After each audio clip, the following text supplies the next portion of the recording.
Hello, chat. We're back.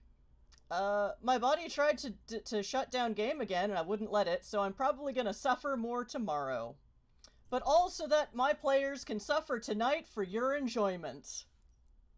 That's what we're here for. Except for the one I will now publicly shame for, again, not telling us why he's not at game tonight. So... we'll see what happens to Boris the Werewolf. General PSA to gamers. Missing a game because your life is complicated or you have a lot of responsibilities, life happens, but just, let people know so that they know you are not under a bus or in an emergency room, etc. Because we are currently still in apocalypse times, and I don't like, I worry when people disappear unexpectedly.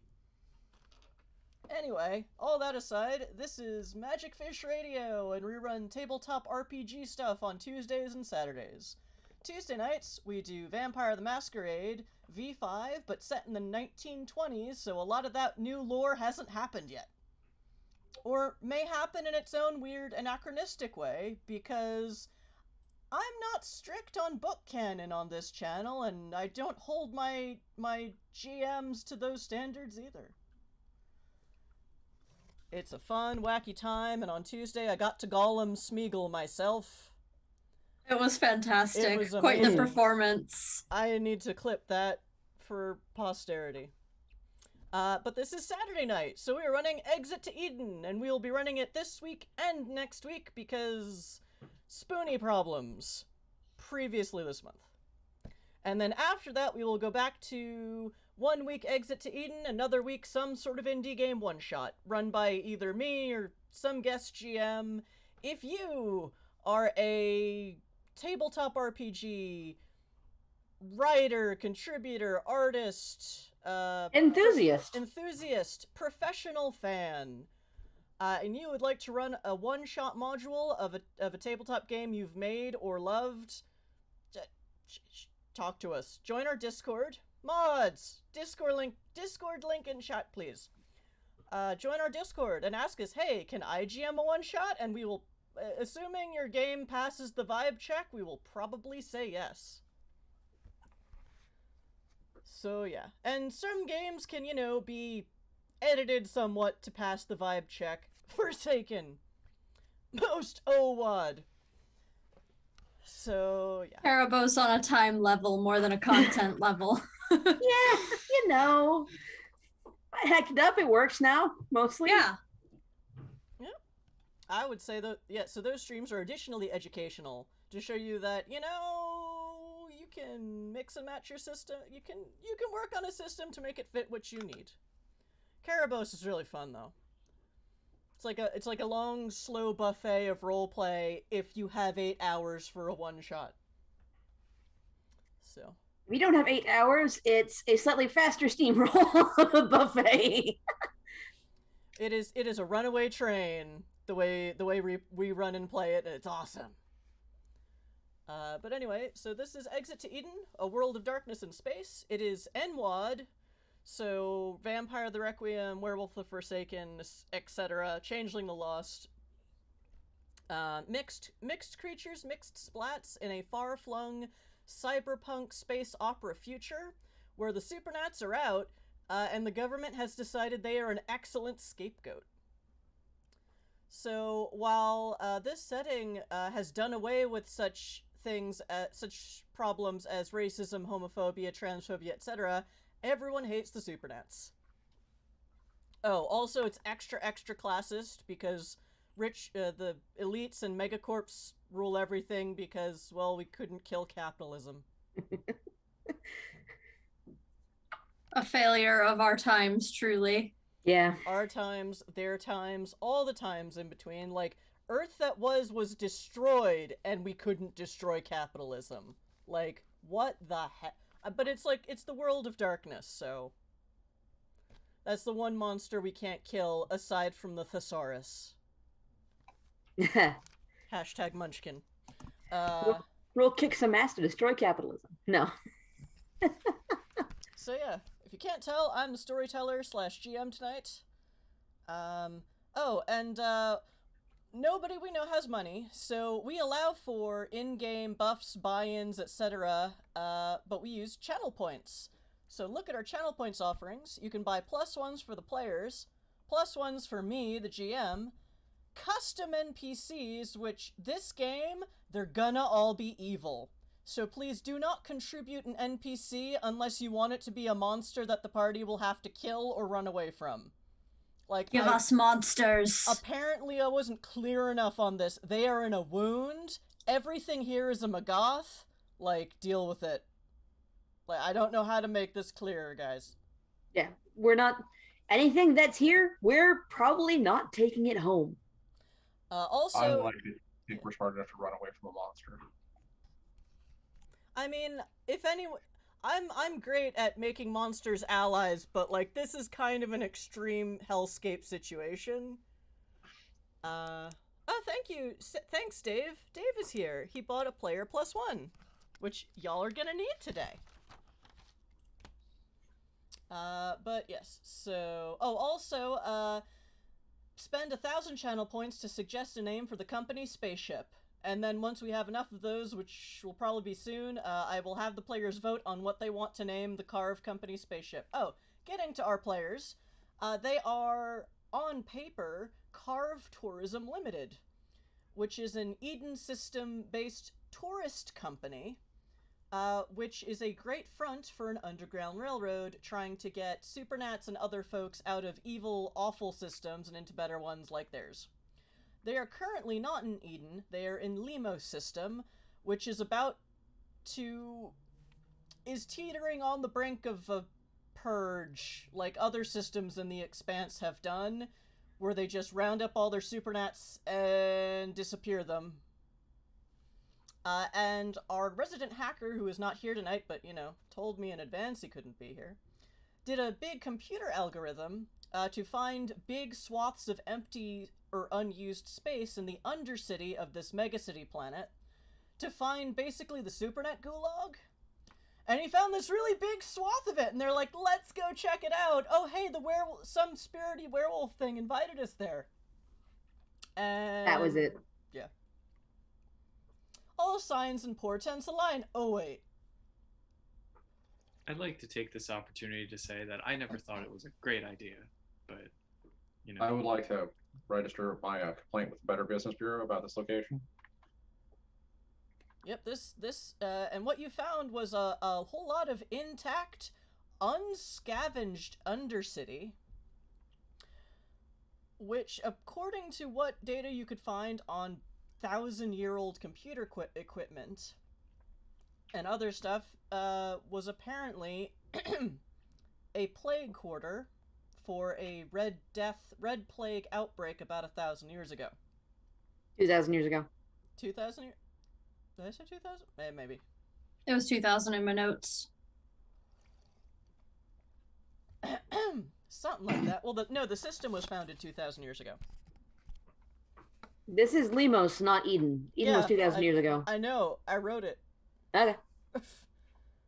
Okay, well, how about players give us player introductions while I look at my notes? Because apparently I'm just not enunciating things anymore. On my screen. Let's start with Drakus. Drakus, who are you?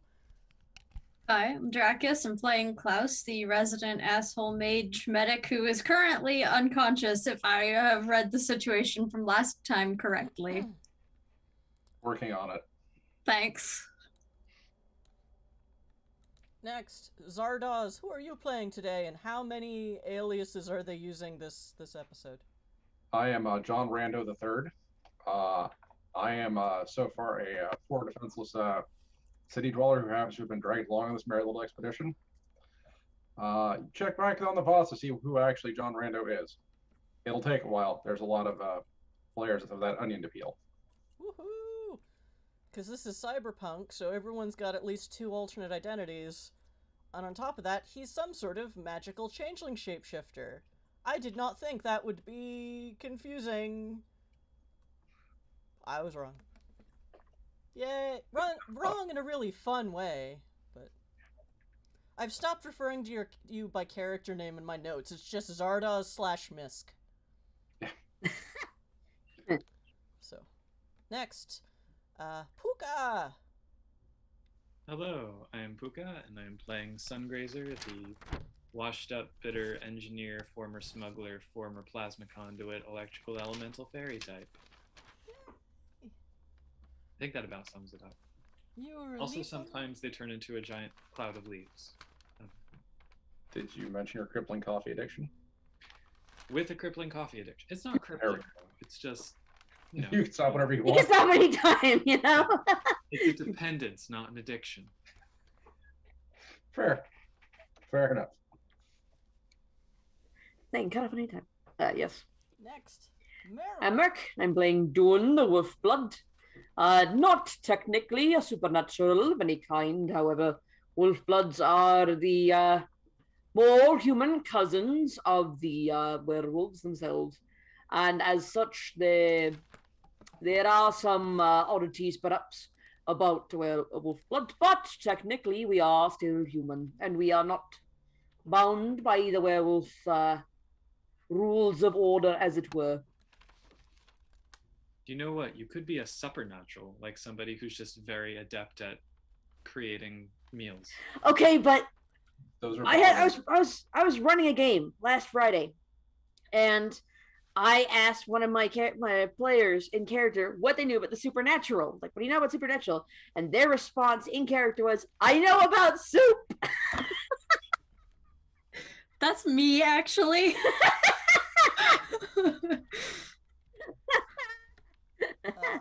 Another PSA chat. I am very pro puns, and you'll just have to either deal with that or not watch.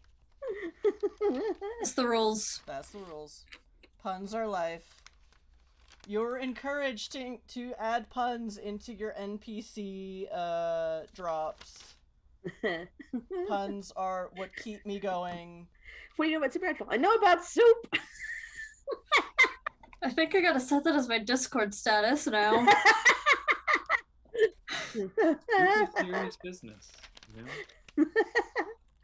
It's like that. There's that essay that goes around where the person explains very methodically how everything is soup. Everything is soup. Everything is soup. Why are you buying clothes at the soup store? That's where I was gonna go with that next. I'm at soup. What do you mean you're at soup?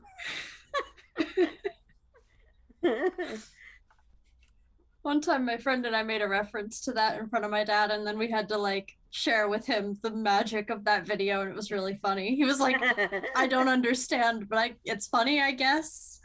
You know, just take that. Just take it, and yeah. Okay. Yeah. Sometimes that's the best reaction you'll get. Yeah.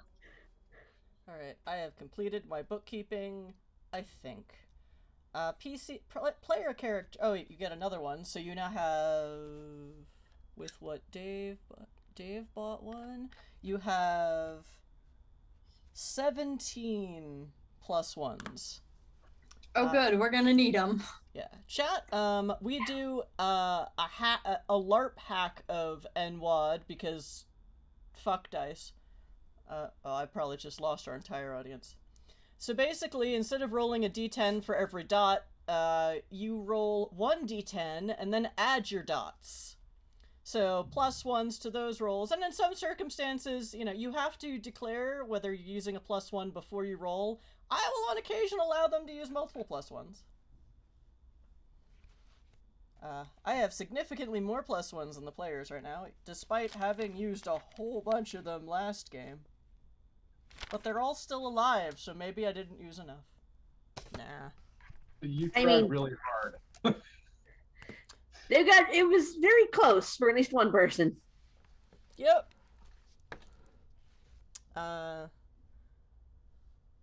Speaking of character death, where were we? Ah, yes. The party had just finally reconvened in the middle of this underground wound where there is basically no gauntlet. The gauntlet is the barrier between the mundane world and the Hisil, the shadow spirit realm. And it's just not there. So I basically left it to a randomized dice roll. Whenever players changed an area or scene, are you in the shadow or the mundane world?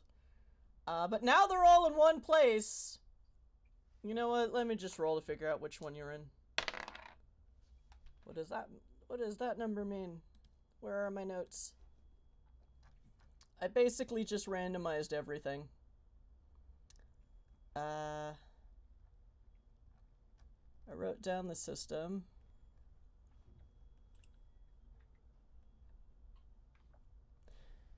Ah, soup. Soup. Ooh. You know what? No, you would be in the Hisil, so okay. So Yeah. if you had a werewolf with you, he'd be able to tell you were in the Hisil. Klaus, I forget, do you have any dots of spirit? Yes. Oh, good. You also know you were in the spirit world. As you kind of groggily wake up to hear this ear-splitting roar scream that sounds like 1,000 people and creatures screaming in pain and fear all at once. Or one really big creature, you're not sure. I should have stayed asleep. You are. Is someone carrying Klaus, or is Klaus just on the ground right now? Because there was some I think fighty. we were You on got- the ground. You got dropped, and then Yeah. Mr. Erhan ran 2 more steps before he got overwhelmed by rats. Oh, that's nice. They put the... I think I specifically went back and dragged Klaus towards the group. So Cool. We'll just say that you have had a moment to breathe. So Klaus, you don't remember... You're a little hazy. What you remember is that there was this swelling of just evil attacking your soul, and then nothing. So basically the effect of whatever this is so overwhelmed you that you passed out. Not surprising. You see an unconscious Pshurkio next to you on the pavement. And as you are waking up, you hear a thud as Officer Bork is now out and shifts back into human form. So basically, a giant wolf monster hits the ground and turns into Officer Bork, complete with clothing and stuff, because that's how werewolf magic works. Oh, bloody hell, what did I miss? A fair amount, unfortunately. We appear to be in a lot of trouble, and I suggest we run because we don't know what kind of ban or bane that thing has, and I don't know any particular way to find out. Klaus, as you look to where Dune is motioning, you see a monster the size of... It's about 10 stories up on a rooftop. You're on street level of this Undercity. And it's... At first you're like, it's a giant centipede, but then you start to make out details where it has kind of an elongated head with several mouths and just like big toothy snouts and splits with teeth and eyes of different colors and shapes. It has ram horns. It has insectoid legs, but also some that end in talons, some that are clawed, like...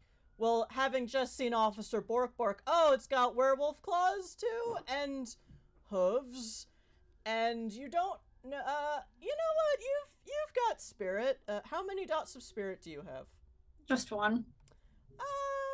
You can make, oh wait, I already brought up your character sheets. Yay, I did something right today.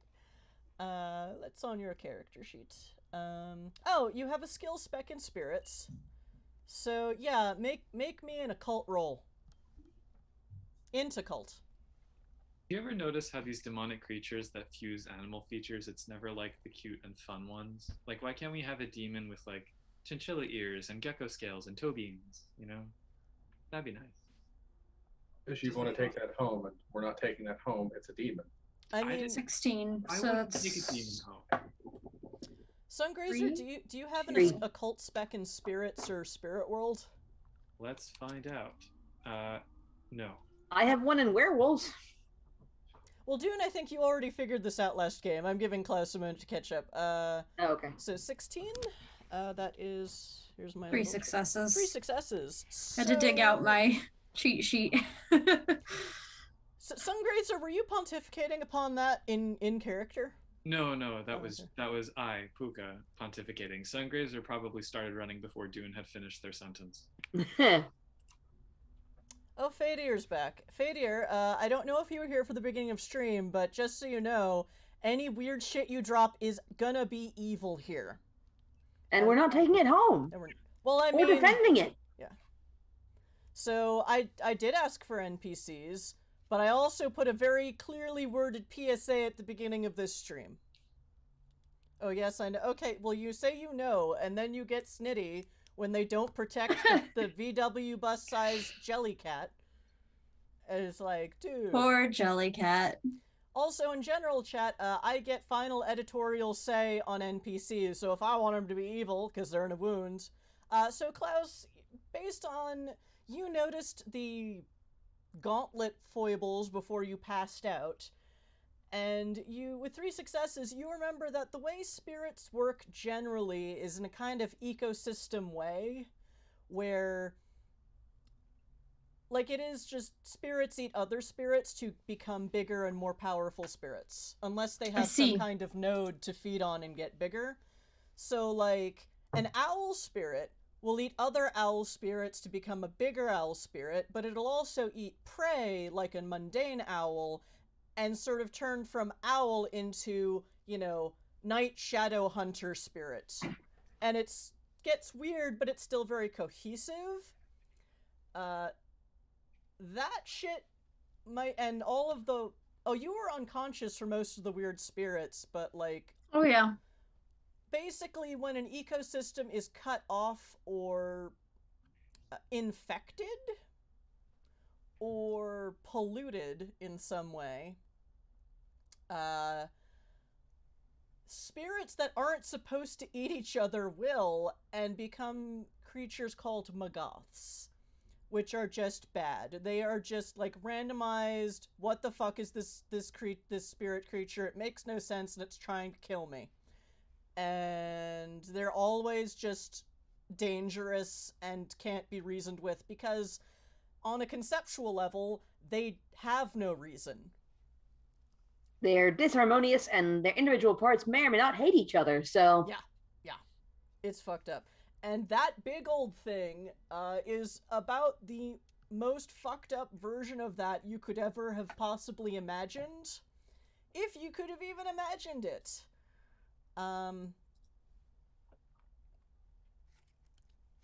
So yeah, that plus the gauntlet foibles, maybe this is a wound, which is literally what it sounds like. It's a wound in the spirit world because of horrible things that happened here, and they happen at the sites of massive mass trauma and disaster. Which, of course, spawns other kinds of evil spirits that then get into this toxic ecosystem and become monsters. But yes, the general consensus is we can't fight that, let's run. That checks out. Luckily, Officer Bork is normal-sized now, so no one takes any penalties trying to carry him. Unless I'll you get wanna Officer leave him here. Bork. Like, you know, that's a choice. If you can... Hoy. Alright, I'm gonna see if... Can I carry both Officer Bork and the corpse? Oh yes, also, Petruchio, just looks like a corpse of Petruchio. Not surprising. But they're vampires, so maybe that's just a vampire thing? It is. I mean... I'm a medic, I'm 90% sure of this. Dune, you can carry both, but if you have to start fighting, you will be at a penalty. Yes, or I'll have to drop them. Yeah. Straight up. Or use them as weaponry. Meat shields. I mean... Get a dude with another dude. I mean, GM suggestion, you know, Josh said he'd be out, so... But the other one... Vampires regenerate, right? So... When be they're fine. awake, They'll be fine. sure. I mean, when they're in torpor state, I have no idea. I mean, I'm presuming that that the spirit will probably mostly understand in a vampire, which I'm pretty sure doesn't have any kind of essence to them because they're dead. But I don't know that for sure. And also, I'm pretty sure Patrick would be mad if he came back to find himself in 7 different pieces on the sidewalk. So We just get a different Petruchio. Just kidding. yeah, from the backup freezer, you open up a freezer in the back Karve, and there's like 4 bodies hung up, and he takes one down. That's the new Petruchio. Let's just get the new Petruchio. I know we've joked about it before, but like, I don't know. That's my backup plan. My suggestion: if Petruchio dies by accident. Just remember to take out the bag of giblets first. Sounds legit. All right, I'm gonna grab both of them, and I'm gonna see if I can take off because I still don't know where John Rando went.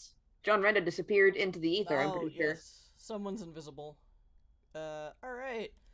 So. Actually, turning invisible sounds like a great idea. Invisible and intangible. Okay. I mean, I'm easy, you know. So Dune, you pick up the 2 bodies, one of which seems like it's still alive, maybe. The other one definitely isn't. But hashtag vampire life. Yep. And as you do so, you hear another one of those ear-splitting, mind-shattering screams from the giant multi-monster. Oh, I also was mispronouncing it last week. It's Maeljin, not Maeljin. I keep doing that. And suddenly, you all get that well, maybe not Rando, because I don't remember if he's in I don't remember the limits of his Twilight state. Or invisibility state. Get a sense of that peripheral vision of lots and lots of things coming towards you. Weirdly, the giant centipede is staying where it is, and you get a sense that it is watching you with pleasure. And just nasty things start crawling and fluttering and oozing, and it is awful. Everyone roll me initiative. If you are planning on staying invisible or intangible, please also roll initiative just so I know where everyone is. 12. 14. 20.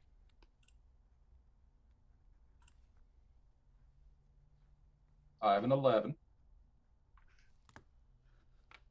Sungrazer is fast. Sungrazer is either on speed or is speed, and I'm not sure which. Yes. And order my NPC stats.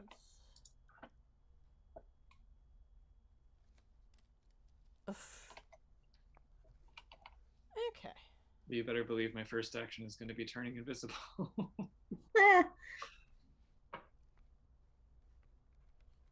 But Dune was there last time Sungrazer turned invisible, so this won't be unsurprising. Correct. So Dune also did not have too much time to react to that because Dune was then frozen almost immediately afterwards, as I recall. that is also true. So all 4 of you get to act. So the initiative order is Sungrazer, Klaus, Dune, Rando, and then Magathapalooza. So as these are all coming towards you, you will get a chance to run away from them, but there are just so many of them that you are basically running into more of them. But you all get to, I will say you can all do movement and one other thing. Well, or you can pick a fight with one, that's fine. So yeah, so let's just go in that order. Sungrazer, what are you doing? Turning invisible. Awesome. And probably trying to find a spot that's like not in the direct path of any of them immediately. Like I understand coming from. If your invisibility power works the same way as Rando's does, doesn't. Okay, never mind then. Yeah.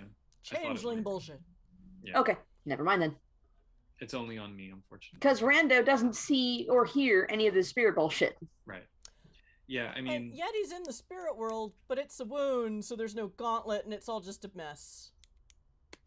Anyway, Sungrazer, continue.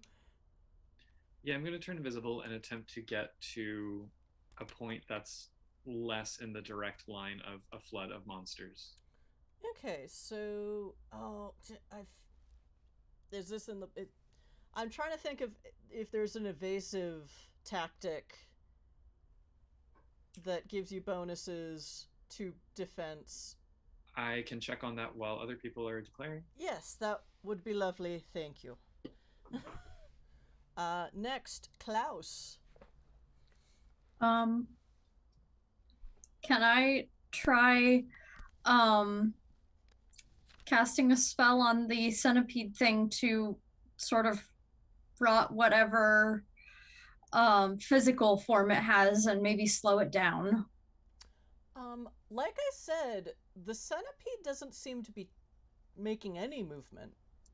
Okay, then It's just watching you and something in the watching... crowd that we're fighting. I misunderstood. Okay. Yeah, it seems to be looking pleasurably at this scene as all of its, well, you presume minions are coming to tear you to pieces. So a lot like a vampire overlord, weirdly. Okay. I'm aiming to buy us time to get away. Okay. Can you... Do you Is it possible to hold action until after someone else goes? Yes. Okay. Class, can you wait until after I go? Because then we can run together, basically. Sounds good. Okay. Okay. So holding action, Dune. Right. So, this trick worked before, but right now I've got an actual werewolf on my shoulder, so I don't know how much was going to work now, but I've got to try something. So I'm going to use my speciality in thrown weapons, and I'm going to pull out another bottle, this one made of cheap glass, but still glowing with moonshine. Oh. And I'm going to pitch it as far as I can in the opposite direction I'm about to take off in. So I'm looking for basically 2 thin areas, if I can. I'm going to chuck the bottle at one of them, and I'm going to hoof it for the other. Okay, you are still carrying 2 bodies. Yes. On your shoulders, so I'm gonna say you're at a penalty of -3. But again, you have 17 plus 1s. And I'm defending my pack because I've got unconscious pack mates on my shoulders I'm trying to save. Okay. That will offset that penalty. I'll allow it. Yep. All right. What am I rolling for this? Thrown weapons, I think. Thrown weapons. I have a specialty of thrown weapons in athletics, so it's athletics plus something, probably strength because I'm trying to hug it in direction. I'll say, yeah. Let's go with that. Like, I'm not aiming to hit somebody. I'm aiming to get as far away from me as I possibly can.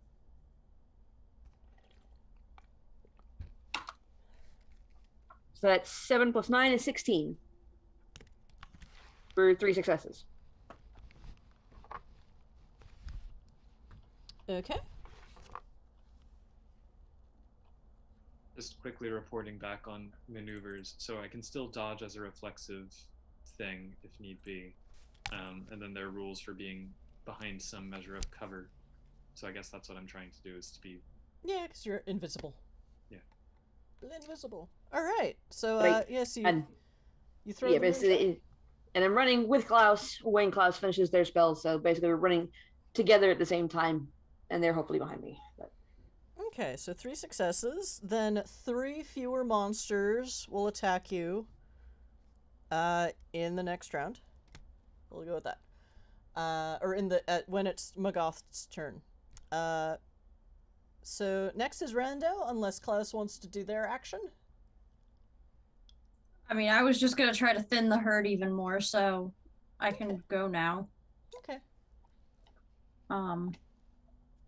Just gonna use magic to do that because I don't see a better way to do it at the moment.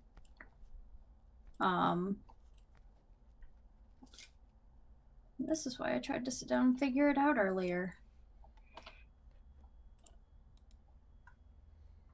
Do you want Rando to go next? Or... No, I just need to ask a couple questions. I'm trying to formulate them. Okay. Is souls different than spirits? How much can I do to these things? Is kind of what I'm trying to figure out. Souls are generally come from humans, and generally are ghosts and death magic and that stuff. Spirits are a different kind of spiritual resonance. Okay. So if you're if you're using death magic, that may not work on spirits unless you also include spirit sphere magic. Okay, and I can. But they're also like, well, what would you like to do? Like, how do you want to do this? I want to sort of understand the way in which they are physically attacking us, because if they hit us, presumably that hurts, right? So yes. Interact with us on that level. I want to separate that from the spirit part of it, if that makes sense. Like pulling a soul from a body, but they aren't souls because they're not. They're spirits. Physical. If we were out of the Hisil, we wouldn't see them. Yeah. So, like, their spirit is their stuff, basically. So it's basically resonance made solid. So you can't really separate one from the other because one is the other. Okay. It would be more like pulling the wings off a fly, or because we're dealing with demonic monstrosities, pulling the wings off of an inverted camel. Okay. What I did, sure. What I did was basically throw a bottle of bait in another direction away from us. So if you can make more bait, these things, make things. Based on the damage you see on some of your cohorts, bites, bruises, burns. Some of these things are on fire. Okay. A lot of these things have teeth and claws and however, given your previous role about spirit bullshit, all spirits have a bane. Okay. So I dare say, level 1 spirit is generally speak and spell, but if you roll high enough, I'd say you can at least start getting a sense of the banes, and then you can hurt them more. I think that's a good plan. I'm gonna do that. It would have been really nice if our werewolf had the werewolf ability to do that last game, but alas. If the banes are environmental things, let me know. Okay. Right, because you have elemental magic. You text that to classes in head brain. I don't know if this is really how mage magic works, but we'll see. You're in a wound. Shit's getting weird. Maybe I think it seems within the realm of things. Taking stock of the situation seems to be a reasonable thing to do. Mm-hmm.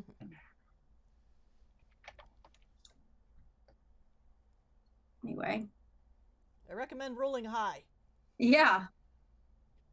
Like, technically you only need one for it to work, but there's a lot of things coming at you, and good things will happen if you roll high.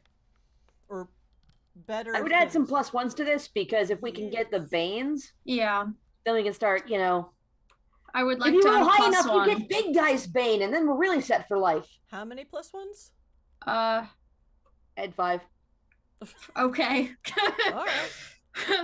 Okay. We need to know this information. We need this information, I guess. Our spirit semi-expert is finally awake. Thank God. The werewolf didn't help any with this, so So that will be a 14, so 3 successes. Okay.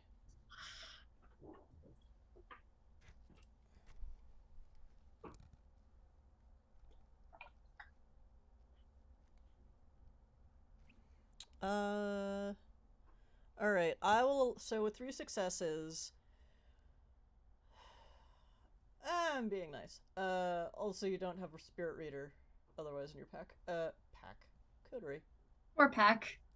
You're a pack right now. Yeah. You're a pack today. Alright, so 3 successes. I'm gonna say for the next 3 rounds, you can read the banes off of the creatures attacking you. Okay. So we'll say it goes for the next 3 rounds. a magical video game HUD pops up over your vision, putting little words above each of the spirits that you look at. I will be conveying this information to my allies as it comes up. I will This one allow has that potatoes as- for some reason. No, yeah. I will absolutely allow that as free action. Yes. Rando. It's like the Pokédex from hell. Rando, I'm what gonna- are you doing? Following along and activating Primal Glory for fire. What does that do again? There's. Makes me immune to fire, magical, and non-magical. Oh, that'll be good. Yeah. Woohoo. I was just gonna grab Klaus and pull them into the Shadow World, but Well, you're already in the Shadow World. yeah, but no, I can pull Klaus in with me. A shadowier world. Shadow. Well, you're in Changeling. I think we established you're in Changeling Twilight, which Yeah, is slightly I can- out of sync with Spirit and Ghosts Twilight. So you're just like, haha, I'm in my own dimension. Right, I can pull someone else in with me. Oh, okay. Yeah, Okay. I was just gonna walk so that Dune's by themselves in the middle of this crowd, carrying 2 people and trying to figure out what happened. That's just mean. World of Darkness. We don't have alignments here. So I'd listed as neutral characters, because sometimes they're bastards and sometimes they're bigger bastards. Alright, so,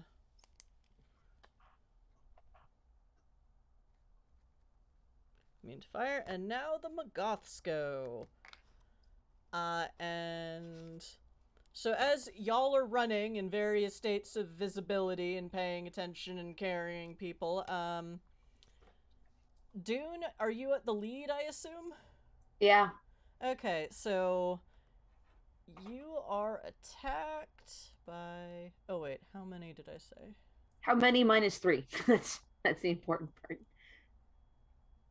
Okay, so you're only being attacked by... so you and Klaus, since you're both visible, you are each being attacked by a thing. Let me see, and so, If it comes to it, I'm dropping Officer Bork first because he doesn't pay my bills. Mm-hmm. So, let me see. And also, everything in here is really interested in eating him. So,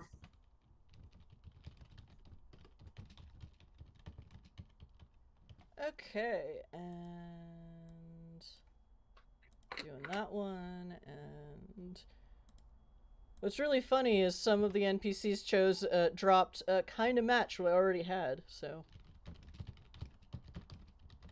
I have a feeling this one's a reference, but we're going to work with it. Oh, that's past Chris. That is a very ironic roll. Okay, so Dune, you are running and kind of skid to a stop as there's just this wall of soft fur. okay.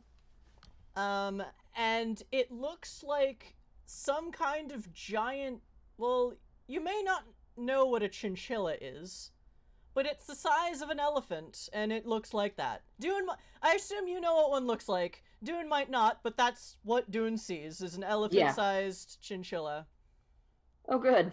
And Klaus, what rolls up to you, and literally rolls, is like, you see what at first looks like a wheel is coming from the side, rolling into you to cut you off out of the corner of your vision. But it's solid, and then you see it's not a flat wheel. It kind of rolls into, and it's a giant pie, about as wide as you are tall. And out of the pie is shooting out a whole bunch of bloodied blackbird beaks that are all... It is one of the weirdest things you can recall seeing, and there's been some weird shit here. But physics aren't really a thing in wounds.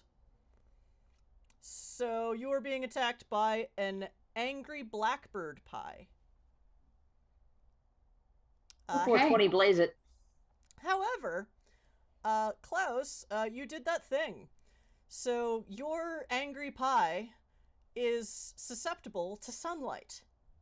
Huh. And the giant creature that is snarling, and the chinchilla is mean. It looks so soft, but it's not happy. It's trying to eat you with its giant Rodent teeth. I'm like, I'm sitting here going, oh god. Giant rodent teeth. Yeah. And somehow the giant rodent is susceptible to needles.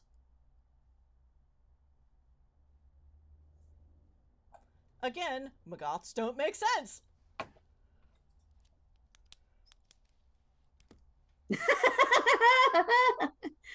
Sand bath or...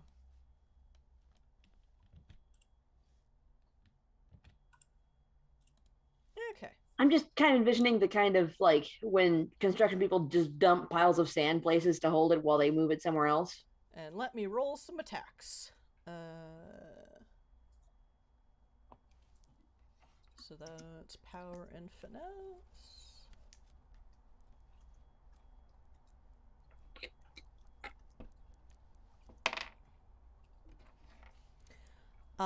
The giant chinchilla will attack Dune at a 15, which is 3 successes. Feel free to roll your dodge, or what you can do is a reaction, the roll of darkness equivalent of a reaction. I've been playing too much D&D, man. Rolling my defense, I guess. Okay. Yes. Klaus, you are getting hit with a Numina. I don't know what that means. Numina are basically the magic powers that spirits have, aside from just biting you. Oh, okay. And they suck. Well, sometimes they're literally to suck, but yeah. So resolve. Gotta watch out for those. 8 and 7 is 15. So what do I roll for Numina? Okay, I'll just roll this. 5 plus 11. All right, so Klaus, you need to roll your resolve plus composure plus mage power stat, which is wisdom. No, wisdom is your gnosis. Mage bullshit. Whatever your power stat is. It's Gnosis. I have that written. I'm Yes. so proud of myself that I It's- labeled it as my power stat, because I definitely need that. Because I clearly copied this out of the werewolf book because it says Primal Urge, and I'm like, you don't have that. Alright, so you need to beat an 11. Resolve plus composure plus gnosis.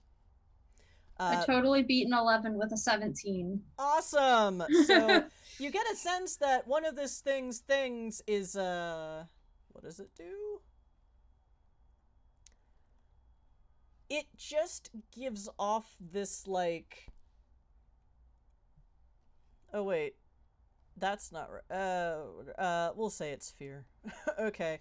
It just gives this kind of... You'd almost call it fear, but being a Moros, it is trying... It's almost like it's trying to impress upon you a sense of your impending death. Oh. Which, honestly, as a Moros, isn't really that scary. That's par to for the you. course. So you're like, aw, don't play a player, rolling crow pie. How dare. So I'm at it 15 to 15. My defense. Alright, I'll say ties go to the defender. So you managed to... Oh, did you take into the -3 penalty, or does the pack tactics cancel that out? As long as I'm defending one of my pack, I get a +3 Okay. because I have 5 dots now in pack dynamics. Okay. So I'll say, alright, so are you still tied with that? Yeah. Okay, Because at the -3 penalty for carrying people, I have a +3 bonus for defending my pack. So as long as I'm defending my pack. Okay. Yep. I'll ties go to defender. Yeah, you're fine. You managed to keep out of the big toothy jaws and keep going. So are we fighting them or are we running around them? Well, you're running around them. Klaus was attacked with a magical effect rather than biting. So you now get to keep running into a whole new bunch of monsters. Sungrazer, you're next. So I have an odd question. Awesome. I love those. Are there any eyes easily available? Yes. There are eyes where there shouldn't be eyes. It is gross. I'd like to pocket a few eyes. Well, the There is a reason for the this. eyes are in the monsters? Oh, I meant like if there's like dead monsters at this point or anything, like from the rats or whomever. I would say you're a distance away from the rats at this point. So I will say no. You have 2 unconscious allies that have eyes. I mean, And 2 conscious ones that have eyes, Two so... conscious they both ones. regenerate, right? It would be really funny if you took one of Dune's because reasons. I might take one of Officer Borkbork's. Can werewolves regrow eyes? We don't know. How much occult do you have, and do you have a skill spec in werewolves? 1 and no. You have no idea. It's just because I have a Right. contract whose loophole involves eating an eye, and I'd rather do that than spend more glamour. So I mean, yeah. you've got... You just watched Officer Bork go from toasty, seeing bony bits to completely fine in 2 minutes, so... And you probably didn't see Rando healing him, so you can assume that was werewolf bullshit. Which, I mean, technically it was, because the changeling bullshit just made it from one type of damage to another. Yeah, and then the It's werewolf... fine. That's right, that's I'll- right. I'll wait until we might actually kill some creatures and take their eyes, maybe. In the meantime, so among this swarm of things coming at us, is there? I mean, Well, as you're looking at the opponents that are facing us, are you just yelling their banes and pointing at them? Yeah. So you Yes. know, Meals! Pie doesn't like sunlight, and Chinchilla right there's a pin cushion. So well, if I had an eye to eat, I could make sunlight, but Damn. so instead, is it mostly among the elements present in? if you want to feel Yeah. up Dune's pockets, there's probably a sewing kit in there. That's fair. But I lose my invisibility if I attack anyone, so I have to like get everything in order before. Fair. I mean, Among the pack coming towards us, what is the primary element? Like, are they mostly fiery? Are they mostly some other thing? Alright, let me roll a couple more. Unless, are there any more NPC drops? Nope, okay. I mean, there's the people eating meatballs. Wait, what? Arcane the Sage dropped people eating meatballs, Oh, and Fadir dropped an extra evil copy of Petruchio. Oh, Spelled thank Petroico, but Petrico. Patrico! Awesome. Okay. Get to my notes. extra. Everyone start brainstorming what you're going to do this round while I do some rolls. Well, I'm going to do Primal Glory. The question is just whether to do it with fire or something else. Well, clearly a lot of these things are on... oh wait, let me double check my notes.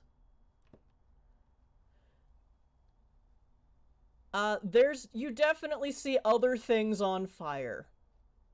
Okay. My options are probably fire or electricity. You don't see anything that seems to be on electricity, but you're not sure what that would look like. That might not always be as obvious as being on fire. Well, because the advantage for me... Chris says you should do fire. All right. GM clue. Fire is good for defense. Electricity, I can do area damage. That's the...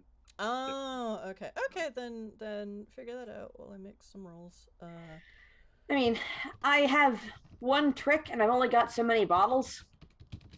And then my hip flask, and I'm not throwing my hip flask because that's a silver hip flask, and it's mine. Area damage might be better. I'm just trying to get away, basically. Yeah. Okay, so... And unfortunately, my best chance for it is probably leaving Officer Borkbork behind, because an actual werewolf has a lot more essence and is therefore tastier to spirits than a plain old wolf blood. And to be honest, Dune doesn't like too many werewolves. Oh, people eating meatball. Okay. Yes. Meatballs Not, that not eat people consuming meatballs. Meatballs Okay. that consume people. Well, it's Arcane the Sage, so I wasn't sure because he's a big foodie. I also thought it was just people who were in the process of eating meatballs. Oh, yeah, no. This is some cloudy with a chance of meatballs bullshit. Okay, I can work with that. I mean, that works. Yeah.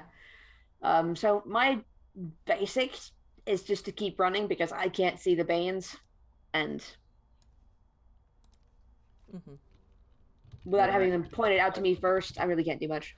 Okay, so, alright, so you've gotten past, these other things. Let me just reorganize my notes a little bit.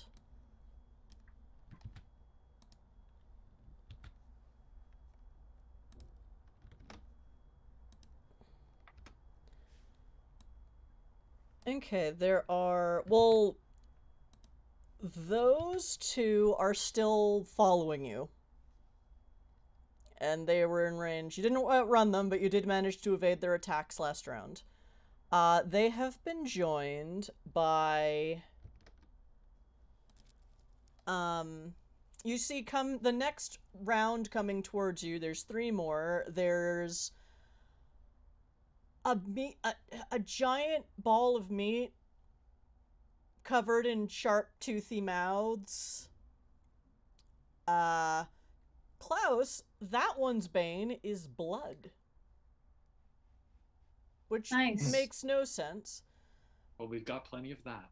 And then you see something shambling towards you that looks weirdly like Petruchio. Like, as it comes towards you, John Rando can see this. It actually changes its face to look like Petruchio. And it's already very zombie-like, so, well, I guess that works. But it has, like, big, like, oversized fangs, and the pale skin is dripping off his bones, so he's like a really That'd be funny version. if that one's bane was blood. Yeah. No, that one's bane is water. Fully or otherwise. And then, Dune, at first you're elated because, oh, it's a giant direwolf. Nope, that's a spirit too. Klaus, the big bloody death, the big bloody wolf monster coming at you, its bane is also water. We can do something with this. Yes, it's a bloody dire wolf that hates water. Can we set the dire wolf on the meatball and then soak everything with water? This is my plan. Okay. Divide and merge and conquer? Okay. Yeah. Is cool. I can work with that. I mean, I think Klaus is just suggesting that we use the blood from the wolf because it's a bloody wolf. Yeah, rather than try to find blood elsewhere. Damage the meatballs and then just hose it down. Yeah. You could certainly try that. I don't think it's real blood. I mean, that sounds like a technicality that we don't need to address in a Looney Tunes sort of way. If you ever find an area of the Hisil that works on Looney Tunes ideas, please let me know. So Sungrazer, Klaus called out all of the banes you have to work with: needles, sunlight, water, and blood. Did you tell me what you were doing? I forget because I was rolling a lot. I'm just gonna invoke Primal Glory for now. Can you invoke Primal Glory water? I could, but that would only be good for armor, not for inflicting it. Oh, okay. I think. Yeah. I mean, I guess I could like body slam the water vulnerable ones, but I'd much rather just flood the area. That would be. But again, I will lose my invisibility once I do that. Oh, I get it. Okay, it can do both, but if you attack, then you're visible. Okay. I will armor up first, and then next turn drop the invisibility and attack. So. Okay, so fire armor or water armor? I think I'm gonna do electricity armor. Okay. Because I don't know if I can layer them actually, but I'll stick with electricity for now. I dare say you can only launch one per turn, but I mean, feel free to look up if you can layer them between actions. Yeah. Because With electricity, I can fry anyone within 15 feet. So that's, or everyone, I should say, within 15 feet. oh, can you distinguish between friend and foe? No. Oh dear. Okay. Well, Don't get going to too happen. close. with that in mind, and you keep running with the crew. Yeah, so I'm gonna pull out one of my devices that I have, just rip open the side and disconnect one of the wires so that it begins sparkling, and just like Michelle Pfeiffer as Catwoman in Batman Returns, and then He's gonna spew lick a 9-volt. electricity that just surrounds and creates this suit of armor. Ooh, fun. But invisible, because no one else can see it yet. Not for long though, because it's gonna start zapping people, and then they're gonna notice me. Woohoo! Alright, next, Klaus. I will say you can do another thing while this thing is up, because you're in a wound, and physics don't matter, just, you know, maybe you'll have to... Oh, did you... You know what? I'm gonna say you don't have to worry about paradox in a wound. Actually, no, you do. I you believe do still have to- paradox only gets invoked if I am using something other than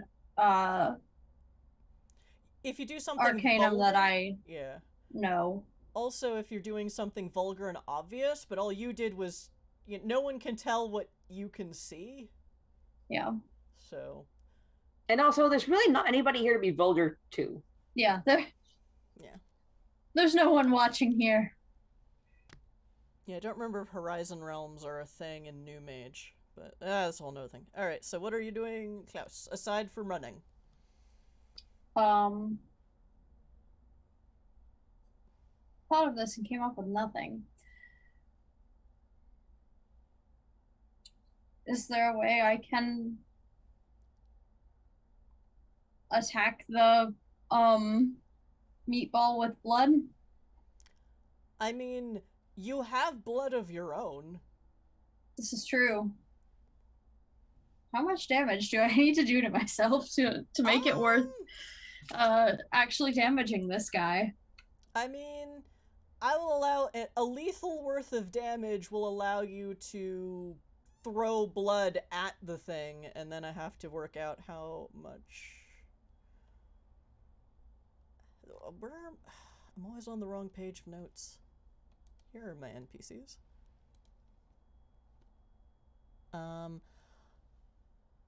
I will say 1 level of lethal damage to you can do 1 level, so the way Banes work is, touching the Bane can cause at least 1 level of ag damage. Okay.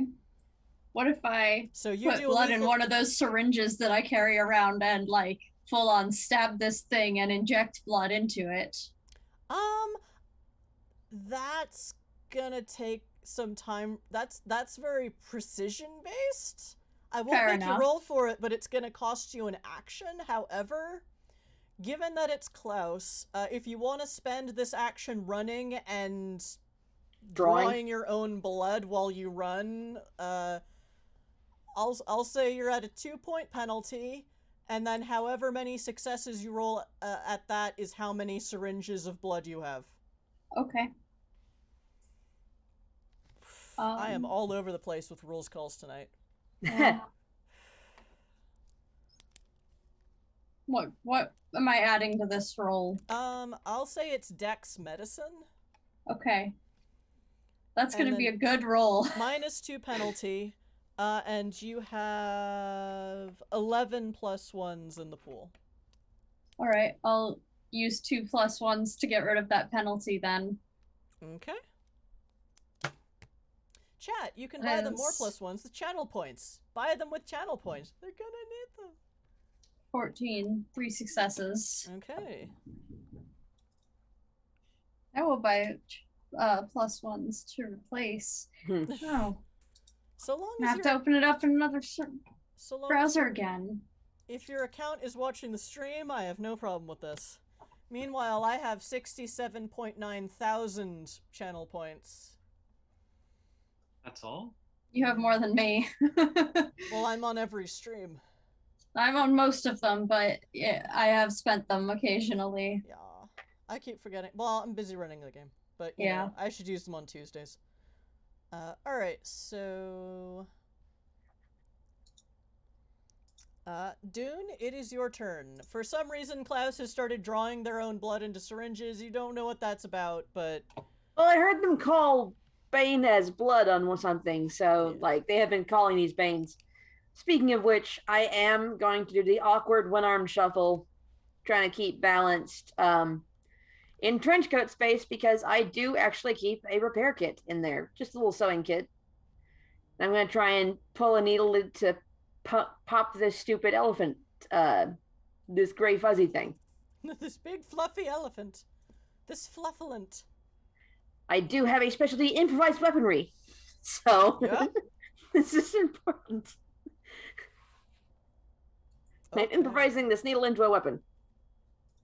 Awesome. How many health? Alternatively, I could try and steal one of the hypodermics that Klaus is using. They're also needles, but no, I'll just slip some. Like, it's threaded in thread. The needle I have is threaded in thread that's the same color as Dune's coat. Clearly, this one's the one for buttons, but you know. Yep, that's it. How to do it. I am going to use 2 + 1s. A total of. Am I rolling dex or am I rolling? I'm gonna say this is gonna I don't know. I mean, it's right. It's the Fine. size of an elephant. I mean, I don't have to be precise with this, so I'm going to try and get it in as hard as I can, especially because the Yeah. fur is like, you know. Because Klaus's was trying to draw Thicker blood, than which hell. is very precise. You're not you're just trying to hit the elephant. I'm trying to get Yeah. a needle through hair that's that, you know, Yeah. So and dense soft. enough to, you know, never dry. So that's 18 + 2 is 20. Oh Jesus. Okay, that's an exceptional success. So you have I mean, It's a sewing needle. yeah, it's a sewing needle. You all see, Dune take a sewing needle and just like boink, and it starts screaming a high-pitched rodent scream, but the size of an elephant. Like, and Luna wept. where Dune has poked it, it's like It's just like dust, like a dust bunny, it's like hemorrhaging fuzz going everywhere. it looks a bit like that, but also it's like blackening and like turning to ichor and slime and dust, as if like, you know, like burning flesh, but a chinchilla. And that did so much damage for a sewing needle. What the fuck? None of this makes sense. But yeah, it's still up, but it's not doing well. You got an exceptional success, so I say that was 2 ag instead of 1. I was kind of hoping it would pop like a fuzzy balloon. It just dust and flip up everywhere. Actually, no, because it's okay. So I will say, yeah, you poke it, and it's like, you know how some flowers are so delicate that you touch them, and they all just they just turn to mush because it can't deal with the human finger oils, and it just sort of like just shrivels and turns to slime. That's basically what happens to this chinchilla with the exceptional success poke of a needle. Because that's 5 successes, so that should be 5 ag, and that's more than it has, so. Does it leave behind an eye, though? Odds or evens? Odds. It does not. Sorry, bruh. Sorry, Sungrazer. It's just like. Meanwhile, I'm saying they're holding a needle. 2 guys on my shoulders, just like, wasn't expecting to be that good. Because Dune's been on the hunt, but he's never been on the kill. You know that honor is reserved for the werewolves. It's a hell of a first kill. And it just sort of turns to a big pile of slime and dust, and it's very. What the fuck? You destroy me in my beautiful wickedness. I'm melting. So yeah. That happened. Rando, you're next. Activating Flames of Summer. Awesome. What does that do again? If I succeed at the roll, it gives me a +2 to all my physical stats, and I don't take wound penalties. That's a good thing right now. Yeah. Woohoo. Okay. I rolled an 18. I suspect you succeeded. Yes. Okay. How does awesomeness increase with successes, or is it just you need one and then it works? I just need one. If I got an exceptional success, I would have actually gotten to punch people with sunlight fire damage. Okay, but you didn't quite make it. Nope. Oh well. Alright. Alright, but that takes an action? Or can you attack this round? I'm still not really here yet. Oh, okay. Oh, that's an instant. Oh! Okay. Oh, okay. Can I do another instant action? I think you're allowed one in... Well, if that's all you're doing, yeah. Okay. Because, like, I'd say you can do one instant and one attack. Okay. Because I was going to walk over to the meatball and activate Red Revenge and just cover myself in blood. Is there some weird related limit to how much glamour you can spend per round? I can spend 5, and I've only spent 2. Okay. I remember that from Werewolf had similar weird rules, so yeah, I'll allow it. Cool, then I would have to, then I will rematerialize right in front of the meatball and just activate Red Revenge. And just cover everything in a shower of blood and lightning. Okay. Stooge. I say you will still have to make an attack roll. Okay. Just to see, how much damage this is. I will make with the punching then. Ooh. Okay. Give me a second to recalc my physical stats.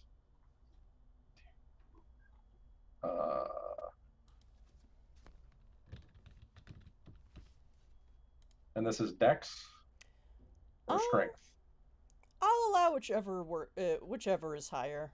They're the same, so... Okay. I would say this is more of a... It's rolling to evade the thing trying to hug it. That is covered in its bane. Roll towards me. I dare you. I rolled a 23 to hit it. There you go. This is how we do it. So 23. What is your core? Well, I can totally see it working because friendship is magic.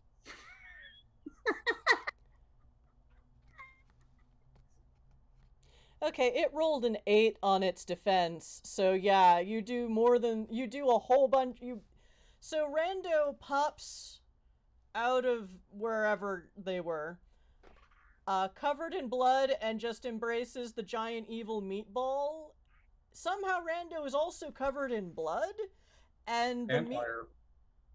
And fire. And the meatball just starts screaming and melting in the same manner as the chinchilla, except there's this gross meat stink of, like, rotten meat, which is...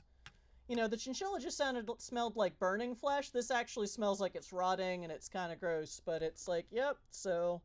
Giant meatball is off the board. Lawyer, you're not dead. Well done. I was a bit worried there for a bit when I didn't see you, but... It seems you have come through all the same, and at a most fortuitous time. God, was your lawyer name like Holland or Hollis or fuck? Yeah, something like that. I'm still in the middle of Red Revenge, so I'm psychotic. So. Yeah, no, you're not answering, but Dune is still pontificating because that's what Dune does. Evil flesh-eating vampire pony. Okay.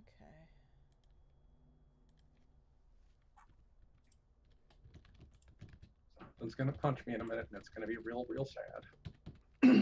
Well, no, the meatball is dead. Yeah. Oh, what's gonna hit you? Something. Okay. Anything. anything's going to touch him, and it's going to be a touching off, basically. There's still at least 2 whose bane is water, correct? Yes. They are, in fact, the unharmed ones. It's Yes. water, and sunlight at this point. Petruchio's evil twin and the rage and the wolf. Right. The wolf monster. And now there's also approaching the throng is a pony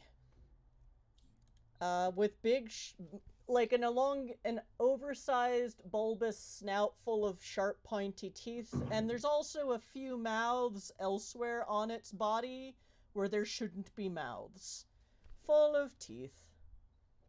And their bane is also water. Hooray! Oh, I know what I'm doing next round.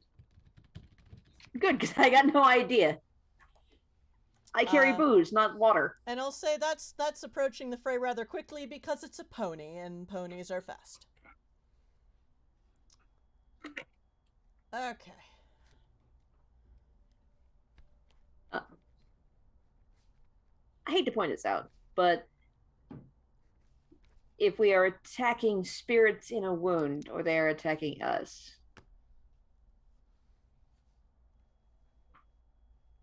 Just stop there. Just, you know. yeah, okay.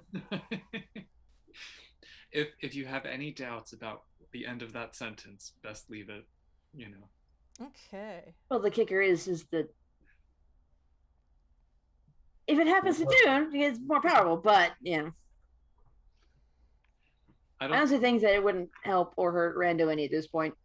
Already I don't know raging. enough about the spirit world to know what the ins and outs of it are, but my suspicion is that the less worse we can make this, the better.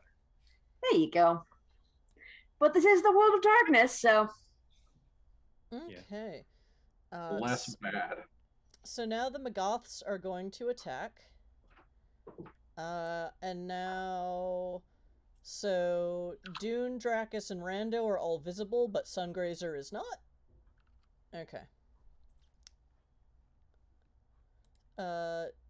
Klaus, the Death Raven, Sunlight, Blackbird Pie is still chasing you. Like the Johnny Cake. Rando, you attracted the water pony. And Dune, you've gotten sadly the ire of the wolf monster. Petruchio's evil twin is Petruchio's evil twin is just sort of like shambling like a zombie, so he's not moving that fast. I don't want to make that many extra rolls. Okay. Stop it. Like how Rando is just there going, lay one on me. I'm more than happy to take the extra monster for today. That's fine. Oh, are you sure? Okay. Then there are 2 on Rando. So Petruchio's evil. So you're being attacked by 2 pseudo vampires. One of which is Petruchio, and one of which is a pony.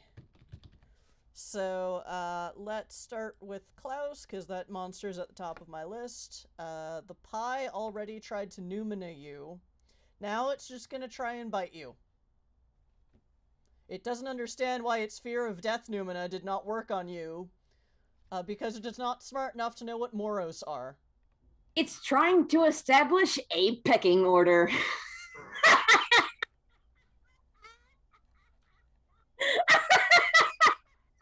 Yeah.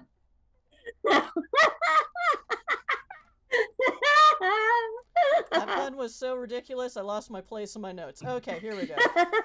Let me move this over here.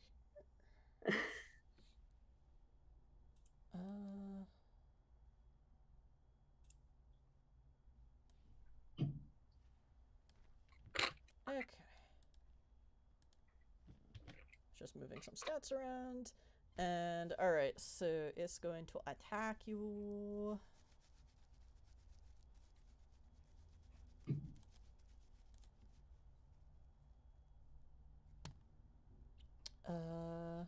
It attacks you for a 14. Okay. So you want to match or do better? What do I roll for defense? You Dex have, if you've still got this the sheet that Chris gave you in the beginning, it should have Let's defense see. thing on the side. It's Dex plus Ath. Oh, that's right, because dodge isn't a thing. Or unless it is. Dex plus Athletics. Right. Mm. Got it. Yeah. Well, I'm probably just going to have to take damage then, because I've got a 1 there. Oh, that is a crit fail! No. They didn't roll a 1. They have a 1 in defense, which means it's +1 modifier, whatever they roll. Oh, okay. Yeah. Okay, then. Sorry. I think I would like to use a +1. Make it a +2, and I rolled a 10! There you go. Yay! Okay, so that's gonna be 16 then. Alright. So you successfully evade being pecked to death by a pie. That's good. I didn't want to go out that way anyway.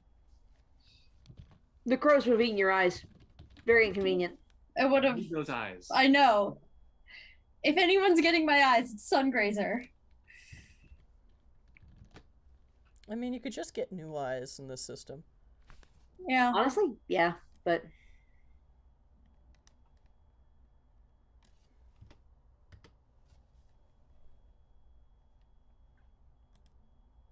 Okay. So, next...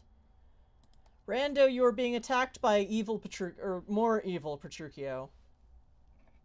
Really, let's say mindless Petruchio, because There you go. vampires.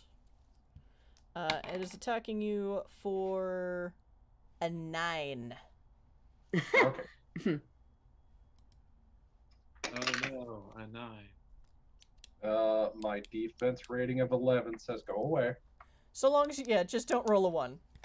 Or you will be extremely embarrassed. Yeah, that's true.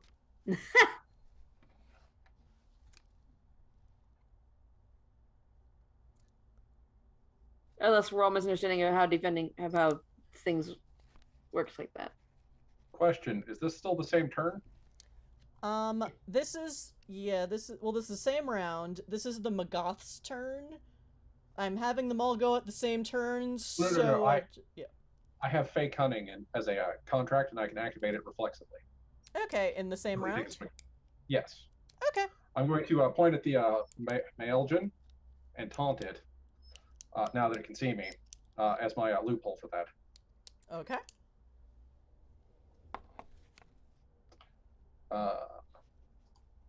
So it took a swing at me.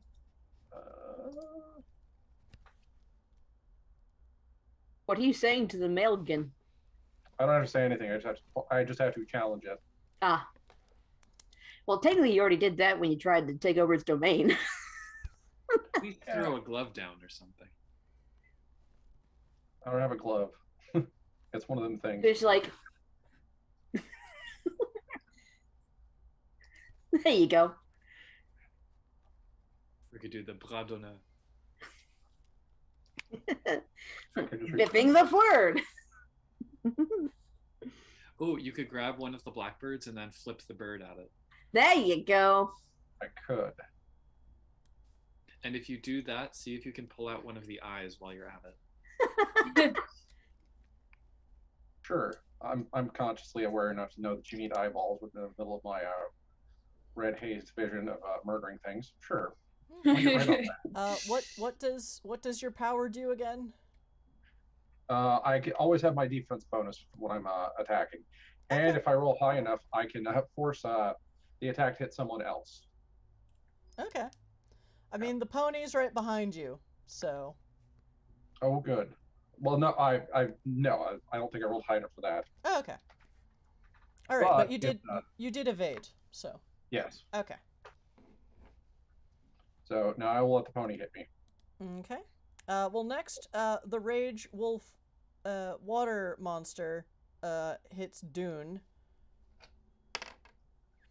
And it rolls a 15 to just simply attack you with its big bloody jaws. All right. Because it's hungry and Trying to angry. get around it here. It's angry and you're on its turf. What'd you roll? And with a 22, it can eat somebody else. Chomp. You're like, fuck you, I've dealt with bigger wolves than you, and just sidestep. Ugh, frickin'. You've got nothing on my aunt. And now a flesh-eating vampire pony tries to bite Rando. As you do. It also rolls a 15. Okie doke. I roll a 16. Okay, so you evade. Yes. Okay. So, Fadir just bought an NPC. I don't know what he means by the others, but we'll just say, so y'all are fighting monsters and or being invisible and stuff. And you hear this howl, Leroy Jenkins! And that's my alarm. That's the break. That's the break! Leroy Jenkins. What's weird, though, is that this sound rings out, and you all feel, like, better about fighting things? Which is sort of the exact opposite of every emotional magical effect that has happened to you thus far. And on that note, we will take our 10-minute break now and start, actually, no, I'll say, as you hear that, you see, what you can only describe as some sort of platoon wreathed in mist coming towards you with lots of guns. One of which is firing lasers, the rest are firing slugs, but they make no sound. Slugs bullets or slugs invertebrates? Slug bullets. Oh, okay. I was really hoping for invertebrates. I mean, Funny ones. Aside from the Leroy Jenkins, you're not sure if that's from there because otherwise they are completely silent. Stealth tech sci-fi platoon coming in your direction. And with that, chat, we're gonna take the Wild Hunt has arrived. I don't even know what that means in second ed loss, but anyway, I mean, maybe. So That's a pack of huntsmen. I'm not happy with that result. Oh, huntsmen. Yeah, that's no failure. They are not huntsmen. Although that a wound with where the Hisil bleeds into the hedge, that would also be fun. But maybe that's not what's happening today, as I think last week we established there is an evil goose wrongness to this place, which Klaus, you are also now picking up on. Evil goose. Wasn't my fault. Not your fault this time. boots. The Wild Hunt of Fame. Yes, Fadir, I know what that is, but I couldn't. Yes. Yeah, when I did with Fade, they were dealing with werewolves. Yeah. Anyway, so yeah, on that note, we will take a 10-minute break and then reconvene with more combat and more Magathapalooza. Whew. And I will probably do some dice rolls. If we need one of them to advance this particular storyline, does that make them a MacGuffin? The MacGuffin? The MacGuffin? The MacGuffin. Alright, chat, we'll see you in 10 minutes. Bye!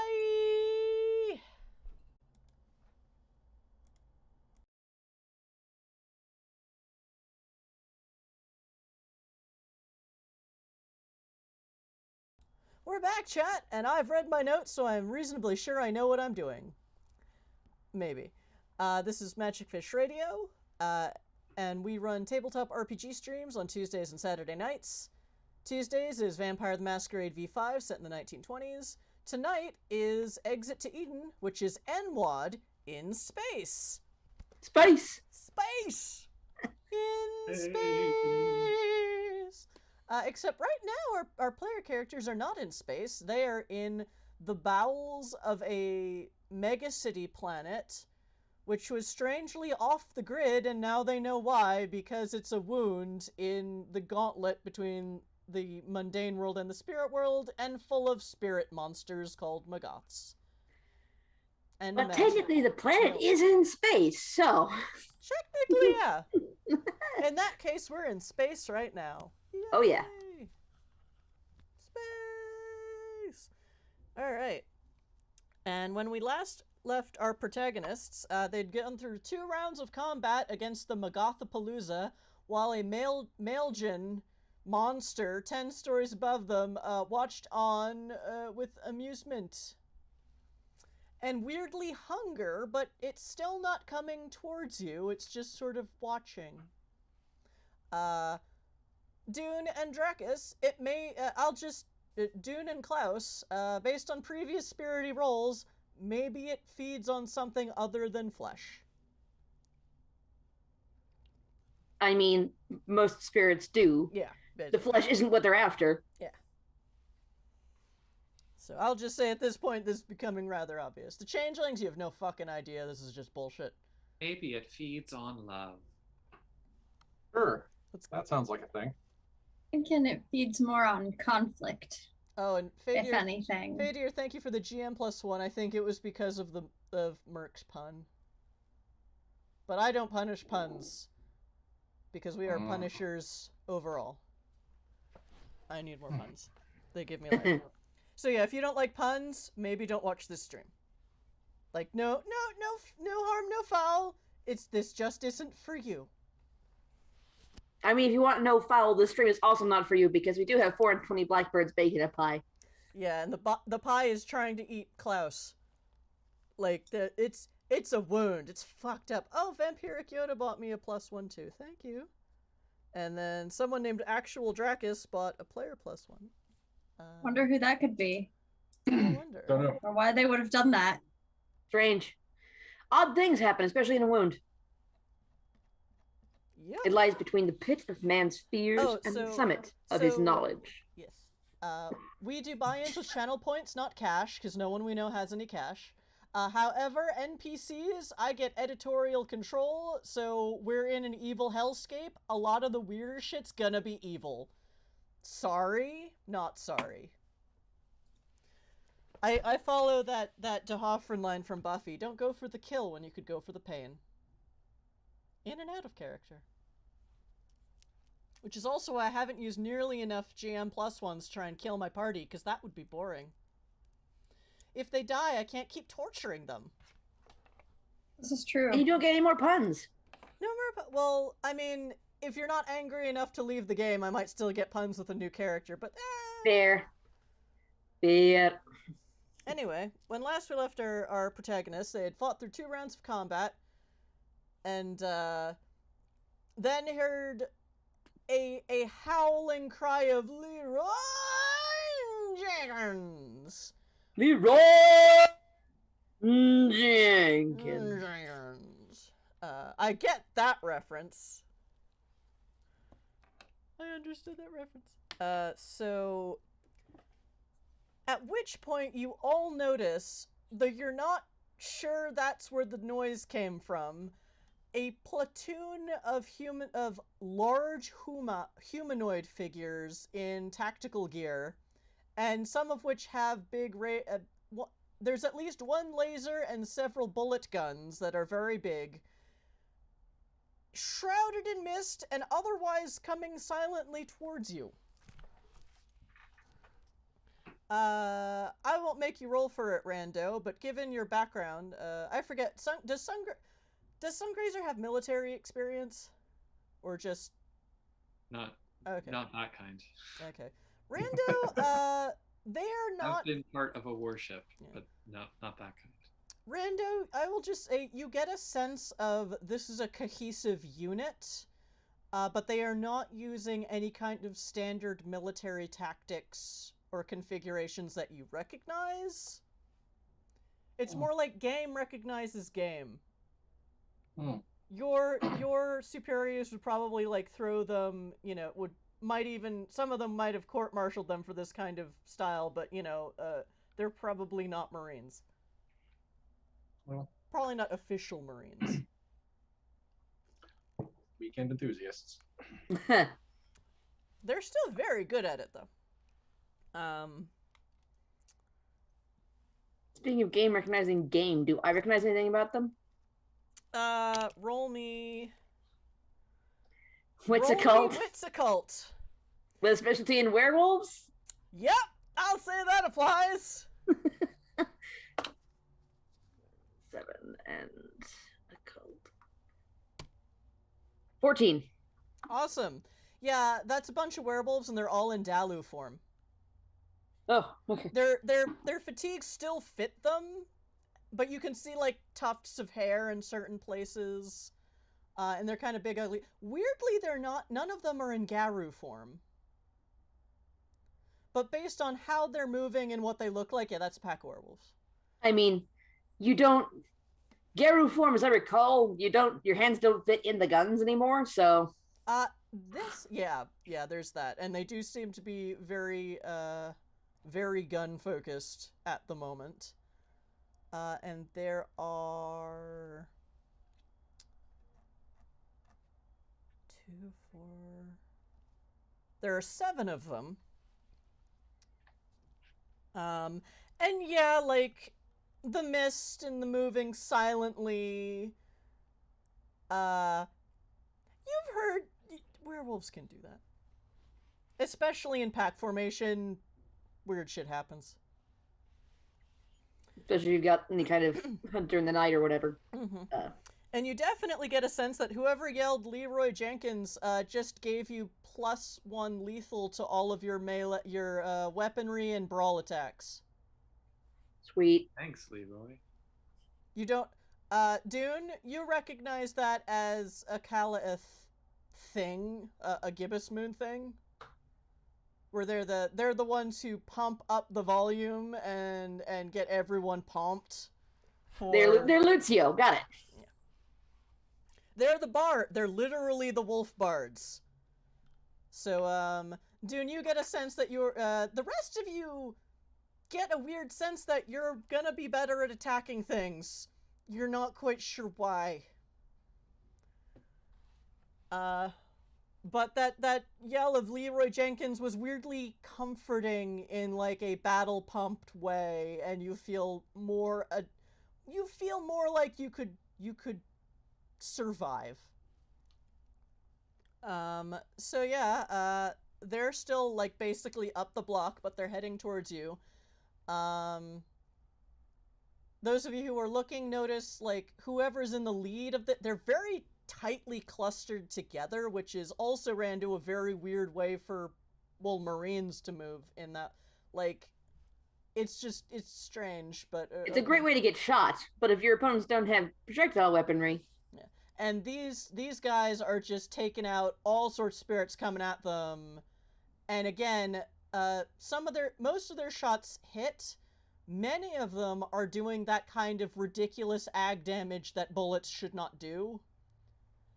And it's happening more often than not. There are a couple people in the group who seem to be more pointing things out or just looking at things, and that's one of the people that kind of motions towards, over towards the humans, or the humanoids. Over towards the flesh bags. And yeah, so... these people are probably looking for you. Maybe that's good! They don't seem to be spirits, because they're just actively killing the other ones, and even while all of these spirits are trying to eat you, they are also trying to eat each other. And this platoon is not trying to eat the other spirits. So, it's good. Hey, Klaus, while you still got your eyes on for this last round, can you see what the big guys is? Yeah, can I?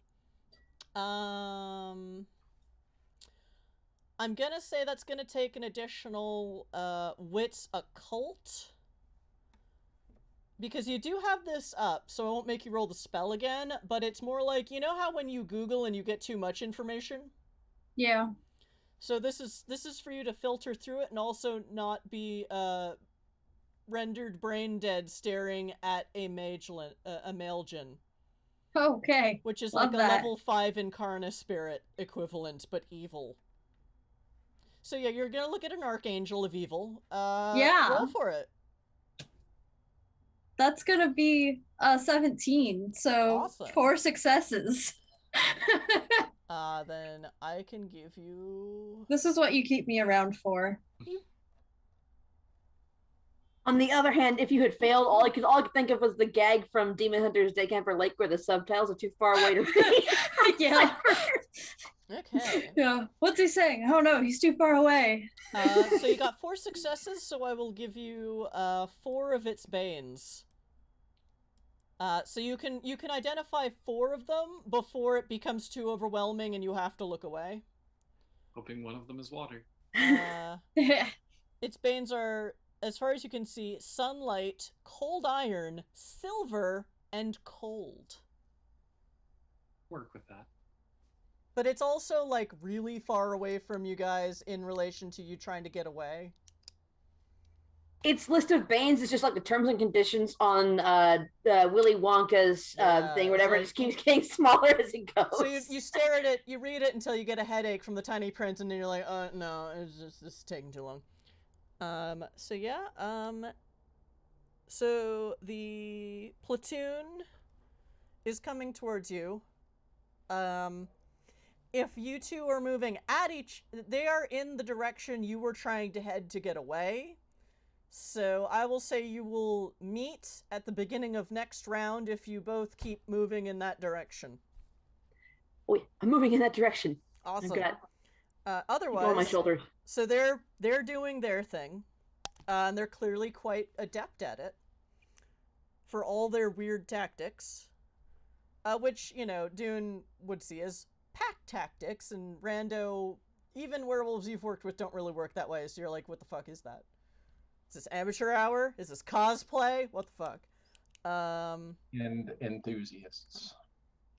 And one of them, as it gets closer, the ray gun is shooting this, like, golden light, which is weird for a ray gun. But it seems to be very effective. Whatever it hits, it blackens and dies and falls apart. And it's like, oh, okay. So, Sungrazer, you're up. You were first. Yay. All right. So because this is going to be an aggressive action, Sungrazer suddenly appears, or has been there the whole time, but now people notice him. Magic.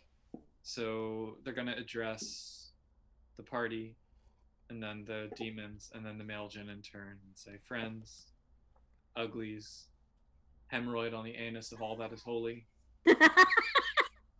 I come to bury these overgrown hell turds, not to praise them, and then shoot a bolt of lightning up in the sky and just shout, hope you're thirsty, you demon fuckers, and get a whole bunch of rain down on the waterbane ones.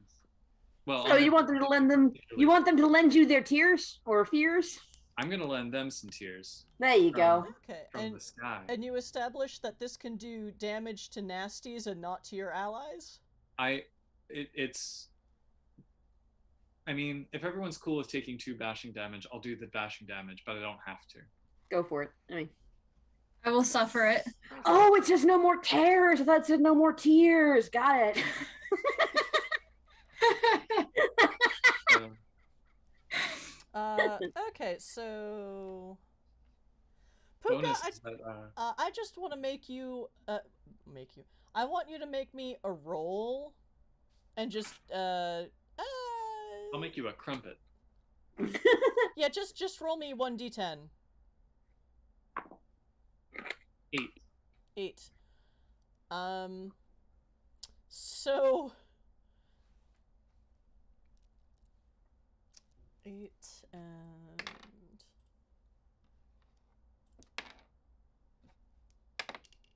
oh my god, I'm not actually rolling. Why are you rolling me 10s now? That's not what this roll is for. Ah! I, for one, am happy to have you get all of the 10s out of those dice now. Yeah. And Okay, so Sungrazer, the sky opens with very percussive rain, so percussive that, ow, party members, that does 2 bashing to you from rain. That's pretty fucked up. It's raining cats and dogs? No, not exactly. It's not quite hail. You're surprised that it's not hail, because it's hitting you like hail. It is rain. It's raining buckets, like actual buckets. And by your estimation, as far as you can see, 40% of the monsters around you are blackening and melting and turning to black ichor around you. I dare say it's 20-yard radius, you said? Yeah. I think that means the platoon is in range, but they seem okay. Actually, it's the rain is coming down so hard you can't tell if they're in range, but they're still moving towards you. The rain does give a -3 to perception, so. Yeah.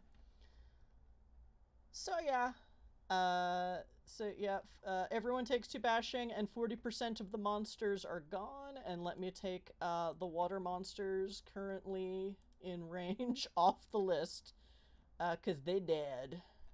I'm pretty sure it's just Mr. Sunshine left. Yep, Okay. The pie. Are there any eyes lying around? Are there any spare eyes?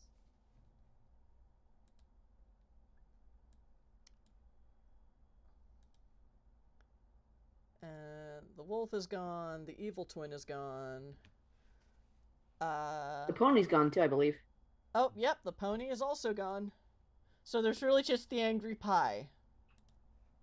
Okay. I was going to pick up that pony, beat fake Petruchio with it, and move on with my day. You have ruined my action for the round. I congratulate you. Woohoo! And they did 2 bashing, man.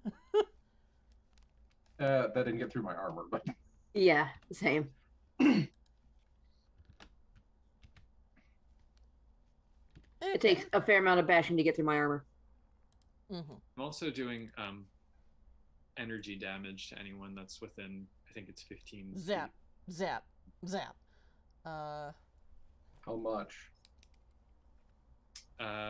1 lethal, I think. Oh, please. Okay. However, with the water literally just dissolving 40% of the monsters.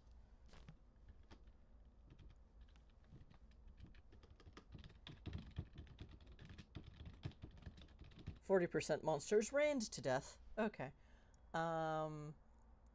It does give other monsters a chance to come towards you. They're just not like 5 at a time again. So you are being... Are there any... No, there are no more NPCs. So there is a giant spider. Klaus, you see that its bane is silver.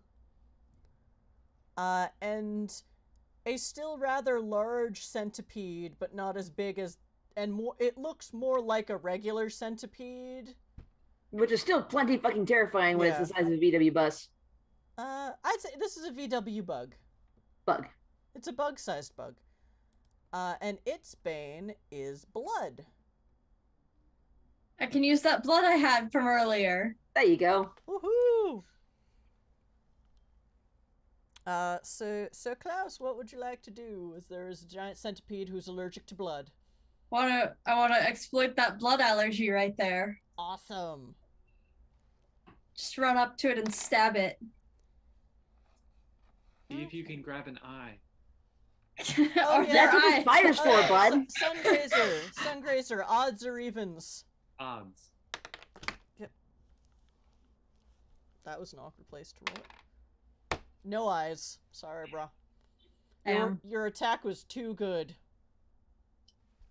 I don't actually need the eye, it's just the loophole. Yeah. So. Okay, Klaus. So the centipede is a bit more wily and flexible than the giant chinchilla, so I need you to make a stabbing roll. Okay, what's that gonna be? That will be Dex weaponry? Okay. I think so, yeah. Use a +1. It rolled a 7, so... I'm still gonna use a +1. Okay. I failed spectacularly. You rolled a 1? Yeah, I rolled a 1. Okay, I dare say you don't get hurt, but it just, like, centipede wiggles out of your way, and you just, like, splort all of it, so you have lost one of your 3 syringes. Damn. We still have 2 more. Yeah. Like, you didn't even splash it. It's like, oh man. Patrica's not awake, or you have to roll against his beast. Yeah. Well, Patrica's not awake, are they? No, they're not. Just dissolved. Or no, that was the other, right. Oh, Too many that's so it's videos. still raining. So instead of splashing the centipede, the rain just washes it out of the way, and it's like, no, but ones. Apologies. This is the one game where you don't want to ace a roll, which is sad for us aces. Every roll is an ace roll in that case. I've said that at bakeries before. Yeah. Yoo-hoo! Dune, what are you doing? I am running towards the platoon. If they can take me by the spider, then I will take an opportunistic stab at it with my silver knife. Sure, we'll do that. All right. But you are, well, -2 penalty, but also +3 pack +3 pack defense. Yeah. Because you were Pack still dynamics. That was probably a good pick. It's the other reason I picked them up, but you know. So that's strength plus weaponry, or dex plus weaponry. I think in this case it's a dex move. Okay. So that's 4, 7, 8, 15. Okay, it rolled a 1. So Spider. so yeah, even if you hadn't scored that many more successes than it still dies. Again, you stab it in one of its spindly legs, and it's just, the whole thing just starts to blacken and dissolve, and I'm just sprinting by, you know, one arm hanging on to Petruchia, the other arm, you know, he has another shoulder, so I'm just holding this knife out like this as I'm running by, basically. It's just, you know, slashing across some legs or whatever. You're dead too, and moving my notes around. Sungrazer. Odd or even? Odd. Odd.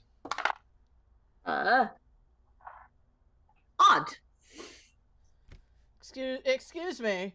I'll allow it this time, but that's a GM call roll. Kidding. Okay. I'm mostly kidding. I mean, it has... Well, I rolled an even, so. Alright, this time, there is one spider eye from an evil spider spirit Magath monster. Do you want to eat it? Well, I still have to get over to Dune, probably, so... There is one spider eye from an evil spider that is susceptible to silver damage. Well, I don't want to eat it till I need to, but it's good to have. Maybe. Okay, Rendo. The amazing going to, Rendo! I'm going to grab the blackbird pie and throw it at the Maeljin. Like a frisbee. Yeah. My strength is 8. So You you're can definitely throw it away from the party. To hit the Maeljin will take an exceptional success. Cool. I'm going to take a swing at that. It's going to be a lot of fun. Okay. you're throwing a blackbird pie, so you can say that you're winging it. No. I don't know. So- I think that's what you're saying, though. I think. You can see the life leaving Zardos's eyes. Athletics for this particular mischief. Yeah, maker? you're discusing a monster. Okay. 19, and I will use my inspired condition to succeed on 3 successes instead of 5. Okay.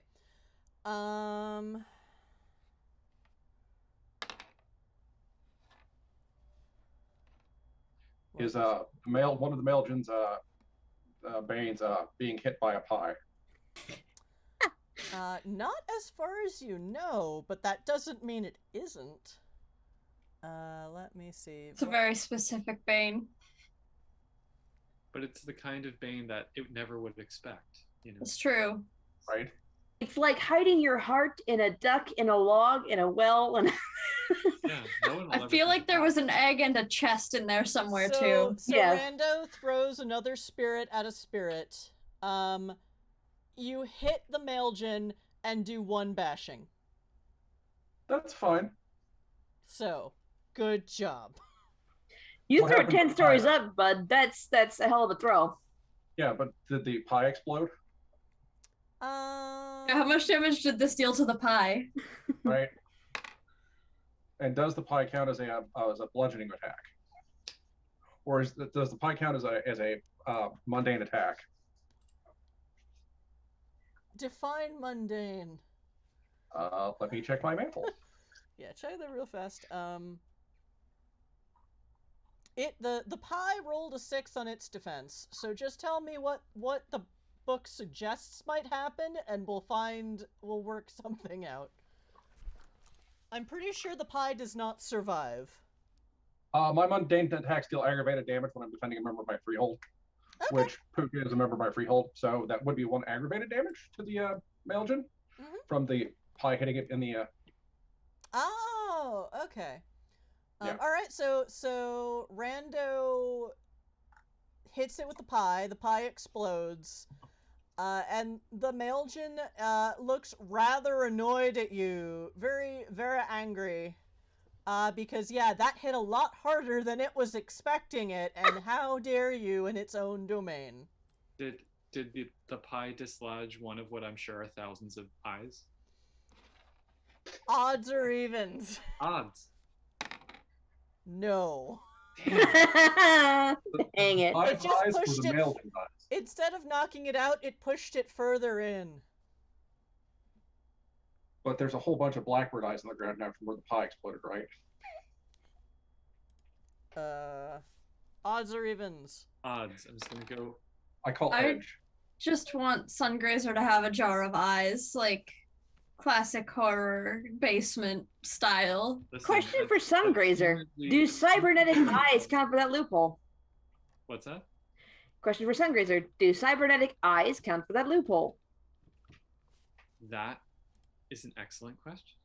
They are eyes. I mean, Just buy a bunch of eyes, man. yeah.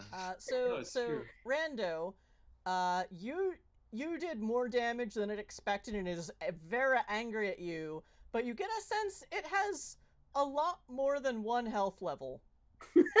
I was hoping. I really was. I know. Well, that I won't- makes you think about, like, yeah, these spirits on our level are going down real easy. By comparison. Oh dear. Anyway, so that happened. Well, I guess they're gonna enter the fray sooner than I expected. Okay, that was Rando's turn. Yes, let's antagonize the evil Incarna. Okay, and now it's the Magath's turn. I will note that I was still running for the platoon. And they are quickly moving towards you. You're not sure if you'd call that a run. It's weird. They are proceeding. They are proceeding.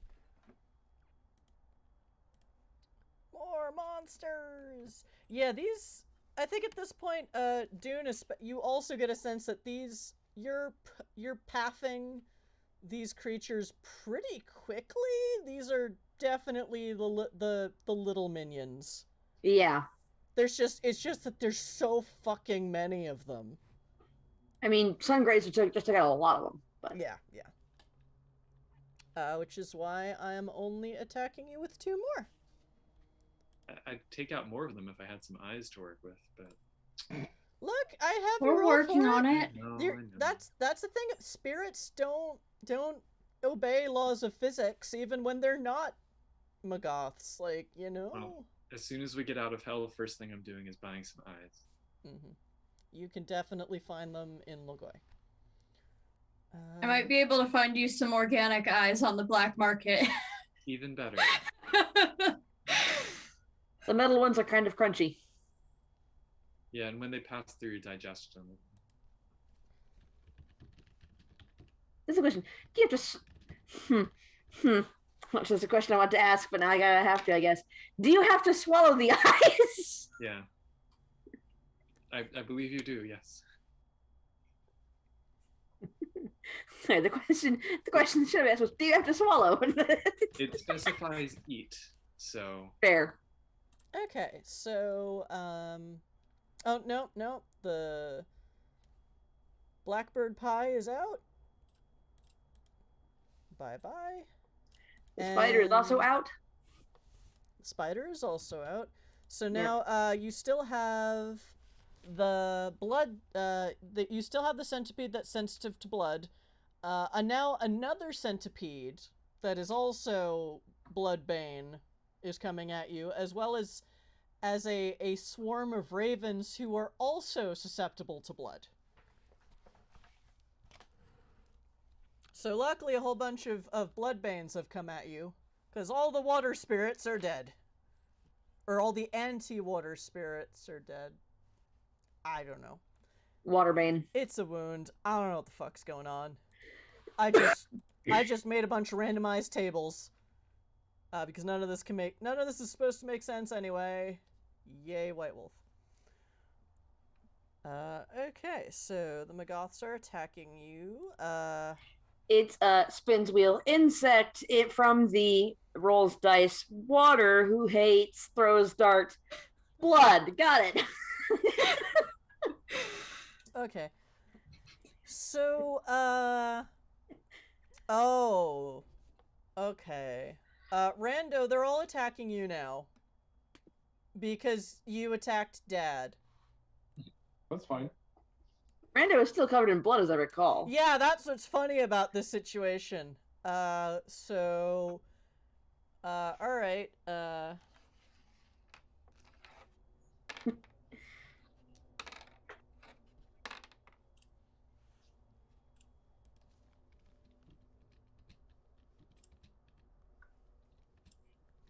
So the new centipede rolls a 1 on their attack, so basically they go to bite you, bite the blood, and then just die. Oops. Because NPCs can also crit fail. So you're dead. does it leave any eyes? There were no eyes on it. That was the one that I attacked before, I think. Odds or evens? Odds. Just Yes! Yes! There's Okay. an oddly shaped insect eye that's black and did not... It's hard to tell because they sort of blacken and turn to ichor as they discorporate anyway. But this one has maintained its form.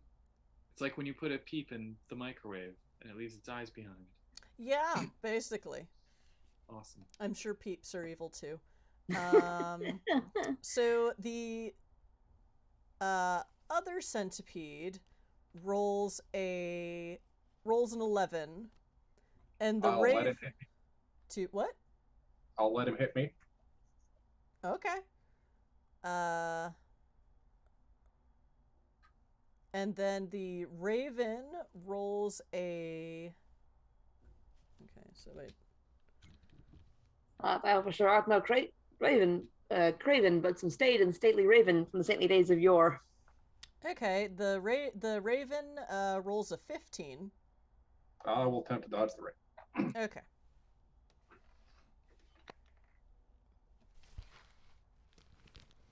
I rolled a 17.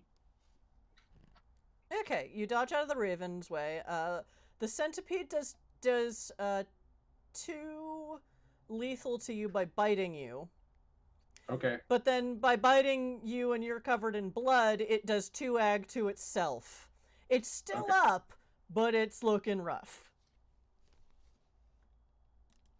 I'm going to high five. No, just kidding. You should high five the centipede. Give it a hug. Okay, and the raven missed, so it does not hit you. And at this point, you are now directly in range with the platoon. You still can't hear them, aside from that one call earlier, or if that was them.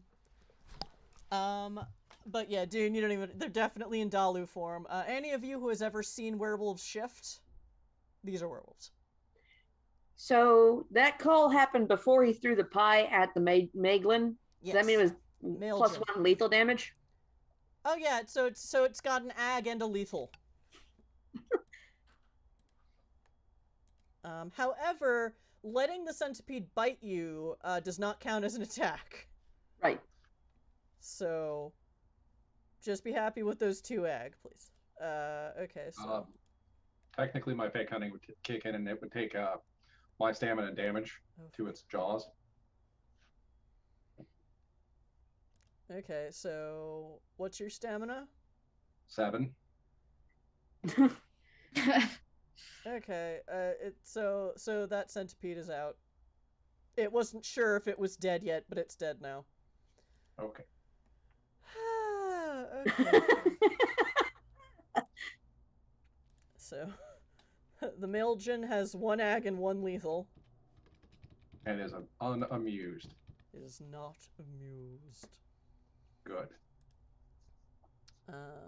Alright. Sadly, Klaus, you still would have had to hit it with the thing to do any damage, but you... Yeah. That happens, but you still got 2 syringes and a blood raven. Or an anti-blood raven. Blood Raven sounds metal. Yeah. Yeah. This whole experience has been rather metal. Yeah. Now that the platoon is at you, fewer spirits are attacking them.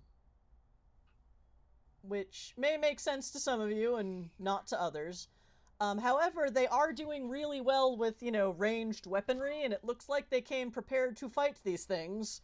So they are very effectively picking things off before they are noticed. And kind of generally have cleared a path. Now that you are this close, yes, they are all very ugly humanoids that are rather fuzzy and fangy, so werewolves? Well, Dune, you know all the... Dune just knows all this for sure, but the rest of you, there are 2 people that don't have weapons, and they seem to be, based on gestures and where they're looking, they are definitely directing the people with the guns. Klaus, game recognizes game. You get a sense that the non-shooters are calling shots on the monsters. Because very specifically, whenever the guy with the sunbeam gun shoots something, it dies horribly. Oh, good. So you get a definite sense as a mage that might be a sunlight gun. You don't know how that works, but werewolf bullshit. Stormlords, man. Or Iron Masters, pardon me. Yeah. You'll find that out later. I mean, wits occult werewolf stuff. I mean, I'll let you they're the only ones. They're the only ones who do the machinery, Yeah. Oh no, this is the future. Everyone does the machinery. It's just they all So have that's different. 20. Yeah, based on all their scarring and facial tattoos, you see 2 new moon, 2 Araka, 2 Ithairs, so 2 new moons, 2 crescent moons, an Eladoth, a Rahu, and a Kaliath. They're a mixture of Iron Masters and Hunters in Darkness. So tech and territory. Makes sense. And yeah, the Ithair are definitely the ones telling who to shoot which thing, which is making their shots more effective because you see the bullets coming out of the guns smell like cold iron, but are coated in silver. And some of them, when they hit a target, they're hollow point. Yeah, so they're burst, so they're full of various liquids, some of which might be blood. Or not. It's hard to tell when you shoot something and it bleeds. And it's like, but yeah. Yeah. These, you're very sure this is the pack you asked for help from because they seem very good at dealing with this issue. They are also all in tight formation because they are all effectively tied to a long metal rope extending behind them and they are all basically tied at the waist to it with tethers of more of that weird metal rope. And so it's sort of like, it looks like they're wading, like that thing you do when you're wading through a river, which I'm not sure if it's actually effective, but it's what they do in movies. Yeah. You know, thing you do in kindergarten. Everybody hold on to the rope. Alternatively, when you take the children to the museum. And at the lead is the Rahu. Obviously. Is the Rahu... Does the Rahu have a gun? There are only about 3 of these weird guns between them. He rolled a 20. I'm going to tell him all the stuff. I worked hard on this stuff, guys. Let's see. The Kaliath has the laser gun. One of the Araka and the Eladoth have the bullet guns. They are also definitely not eating the Magaths, which is, you know, werewolves do that when they're hunting regular spirits, but maybe eating the evil spirits isn't a good idea. Plus, most of them are rotten. I mean, this is black stuff, man. Yeah. I wanted to eat the soup monster when it appears. Alas. I'm in. And yeah. But yeah, the mist and the moving silently and the being less noticed by spirits and being really good at shooting. That's the weird thing. Most Aratha powers don't affect guns because that's firearms. Most powers affect weaponry and brawl. So you get a sense that something else is weird, but werewolf bullshit. It's all weird. Well, it's all strange. Weird is changeling bullshit. But yeah, so you're pretty sure, and then what does the Rahu fire? I don't know. The Rahu's doing the Rahu is punching and slashing things that come within its range, which they are because spirits are stupid. Yep. And the Rahu kind of motions you all to come with. Oh yeah, I'm absolutely going over there because I'm still carrying 2 big, heavy dudes. Okay. Granted, one's not Garu anymore, or I couldn't do this. But yeah. So yeah, I'll say the Araka will take Petruchio, and who else isn't shooting? One of the, I almost said Theurge. One of the Crescent Moons will take Officer Bork. If you'd said Theurge, I would have known what you were talking about. Theurge, yeah. So there's wow, and I just blanked on all of the NWoD names. One of each of all of them, except there's 2 new moons and 2 crescent moons. Right. Which are good for stealth and spirit reading. So, the Rahu has not more... Basically, Dune, he hands you a handcuff that will link you to the rope. It does not lock, but it does latch. So it's not like... So at first you're like, imprisonment, and they're like, oh, no, this is just to keep us this all is... together. Please join the line here of children. You are not under arrest. Although some werewolves would probably do that. That's not the case here. And he has more than enough for all of you. So. It's just collective fashion. So yeah. I will hook up and I will pull out my basic handgun. Lead probably doesn't do very much, but I'll plug them anyway, you know? Yeah, that's cool. So I will say that with the pack of werewolves covering you, you can all use your action to hook up to the crew without being attacked this round. At which point we will start another round, and we'll just run 1 round of you guys getting the hell out of Dodge. Or the dodge out of hell. Or the dodge out of hell. Yes, indeed. That's what we're doing. Okay, unless anyone else would like to do something other than shackle themselves to a pack of werewolves. I'm not saying you have to. I'm just saying it looks like they have a plan. I want out of here. Yep. There is absolutely no anger or judgment at you as you are all hooking yourself up to the crew. Maybe because they're all very busy killing things, but... Yep. Even so, Dune, with your 20, this is... I don't know if you've seen werewolves hunt, but you've definitely heard stories, and these guys aren't raging out. Like... Yeah, no. It's weird. It's effective, but it's like, this is...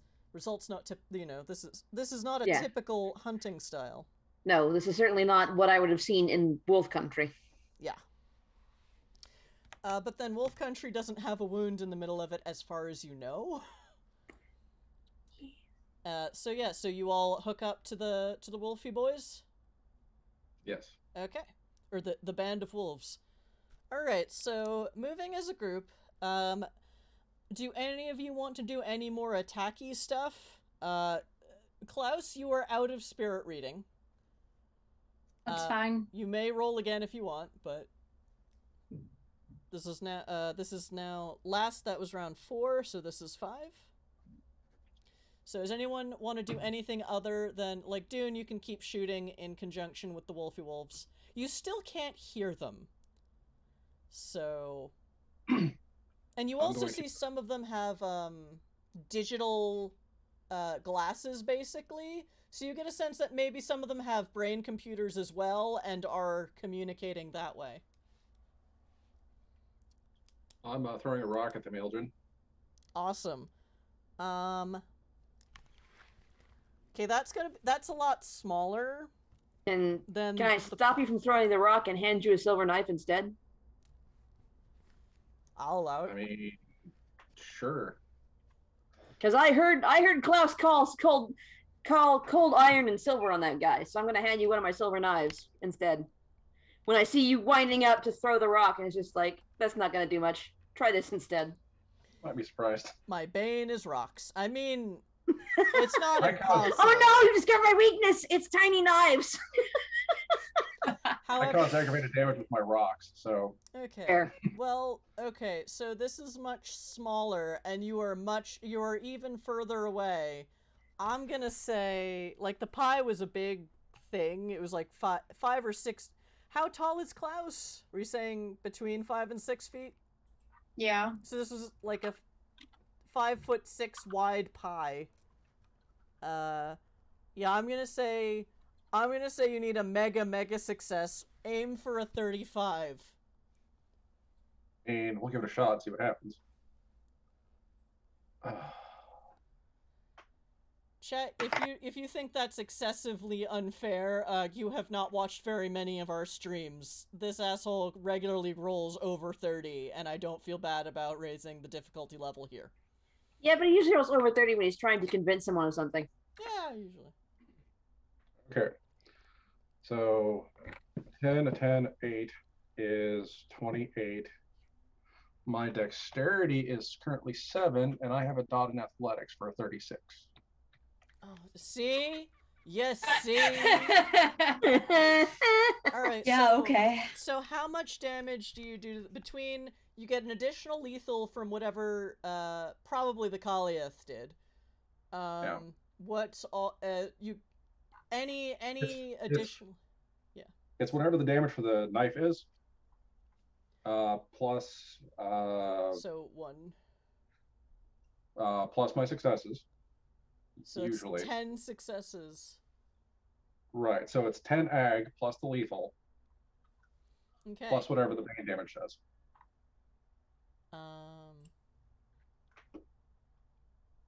Well, so it's automatically ag? Yeah, because it's a mundane attack that I'm able, defending a member of freehold, Huh. because Oh, right. because Sparky's right behind me. Yeah, my attack automatically does aggravated damage. Okay. That's summer mantle. Yeah, Summer Mantle 5. Okay, so unfortunately, the Bane does not cause additional ag, it just turns all manner of damage into ag. So what you're saying is I could have hit it with a rock and did the same thing. Basically. I didn't know. Sorry. I'm not up on your changeling That bullshit. said, like, at least the knife is smaller but more aerodynamic for throwing. But yeah. And it stings. So you do it. That's You what do counts. it. So that's 10 ag and a lethal. Yeah. It So is. it's taken 11 ag and 2 lethal so far. It's still up. And it is now starting to crawl towards you, as well as more of its teeming minions, which you thought were out of, but nope. So let's see. 11 egg. Let's leave. Well, Alice, how close is that thing to dead? You're usually pretty good at this sort of thing. Also, based on the looks of the face, you're a social stat monkey. So you can just tell, not even hearing the worlds around you, that was a stupid idea. Or at least they think that was a stupid idea. But they have not cut you loose and are just like, oh, let's go.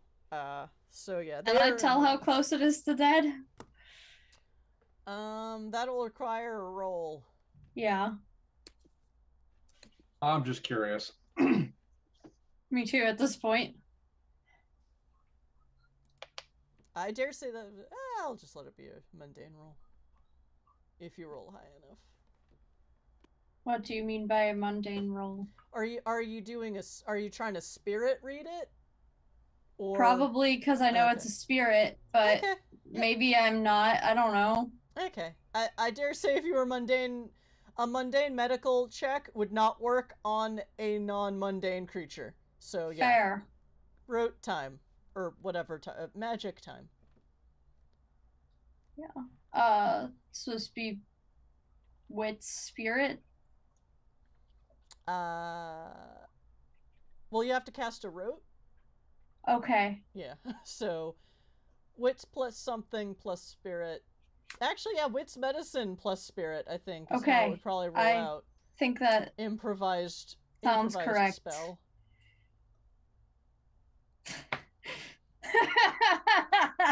Oh no. It's a 19. Oh, Just okay. straight up. So, spirits have a health level equivalent. Yeah. This Maeljin, it's called Corpus. This Maeljin has a corpus of 17. And 11 has been dealt to it thus far. 11 ag and 2 lethal. Okay. And I'm However, sorry. you are way out of range, and there is a wave of monsters teeming through the rain and the fog at you. Some of them are not dealing with the rain well, but how much did you say was the first? Sorry, the levels of corpus or whatever. I didn't catch it. 17 levels of corpus. I will So- convey this information. Y'all fucked it up pretty well, but you are now also swamped with monsters, and you're not sure if you could keep Rando alive long enough to kill it all the way. And the werewolves are not... Basically, you are caught in the momentum of the Wolfy Wolves. They're not staying. So. Also, Klaus, with that roll... So there's the big Maeljin, and then some other rather large entities are starting to crawl up around it. And you definitely get a hierarchical sense of you are down here with the low-level spirits, and there are a lot more big bads than just that Maeljin. So you've been basically fighting its cute little minions because it's getting something else out of it. Like, it has, like, a whole bunch of banes. It may have a whole bunch of Buffs. feedings. Yeah, or things it feeds off of, which may be satisfied by watching its minions attack you. But now it's called in its lieutenants and its generals. And now we're leaving. So on And one it is hand, also 10. yeah, on one hand, if it was just the Maeljin and a whole bunch of baby monsters, you could probably kill it and fix everything. Or with a better plan, but like, ooh. That's a problem. It didn't take you guys very seriously until Rando started doing random amounts of ag damage. And because Rando tried to use hostile takeover on another supernatural creature with a power stat, it knows exactly who was fucking with it. Yeah. Won't What's that up? be fun? Yeah, what's up? Come get me. All So right. yeah, so I will Yep. say, it is 10 p.m. The werewolves have absconded with you, and are taking you to a place of safety, and you could just pop off the rest of the monsters. Although they must have done something else, or maybe a couple something else's, because usually pack magic only works on the pack. But it's somehow working on all of you, and you are all moving very, very fast. Or, well, Sungrazer, you could probably move faster if you were on your own. But you get a sense they're all tethered together for a reason. For the hobbits, we're going to Isengard. Let's do Hell this. yeah. So yes, you have successfully solved my Magath puzzle. Huzzah! Huzzah! Which was just stay alive long enough for the werewolves to find you. But on the other hand, if Dune hadn't used his last talon to try and get the werewolves, like, this might have gone a lot differently. So. No, Let's do get help. No. I might have killed that damn thing. You might have, but you would not have lived much longer afterwards. But at what Well, cost? It would have been fun. Yep. I mean, if anyone was allowed to know who you were, it would have been a great way to go out. Well, I mean, Sungrazer would have at least told the rest of the Nova people back home, I'm sure. I mean, if Maybe. Sungrazer could see you while you were killing it. Oh yeah. Otherwise, Ooh. it just dies, and we're like, what? Just... okay.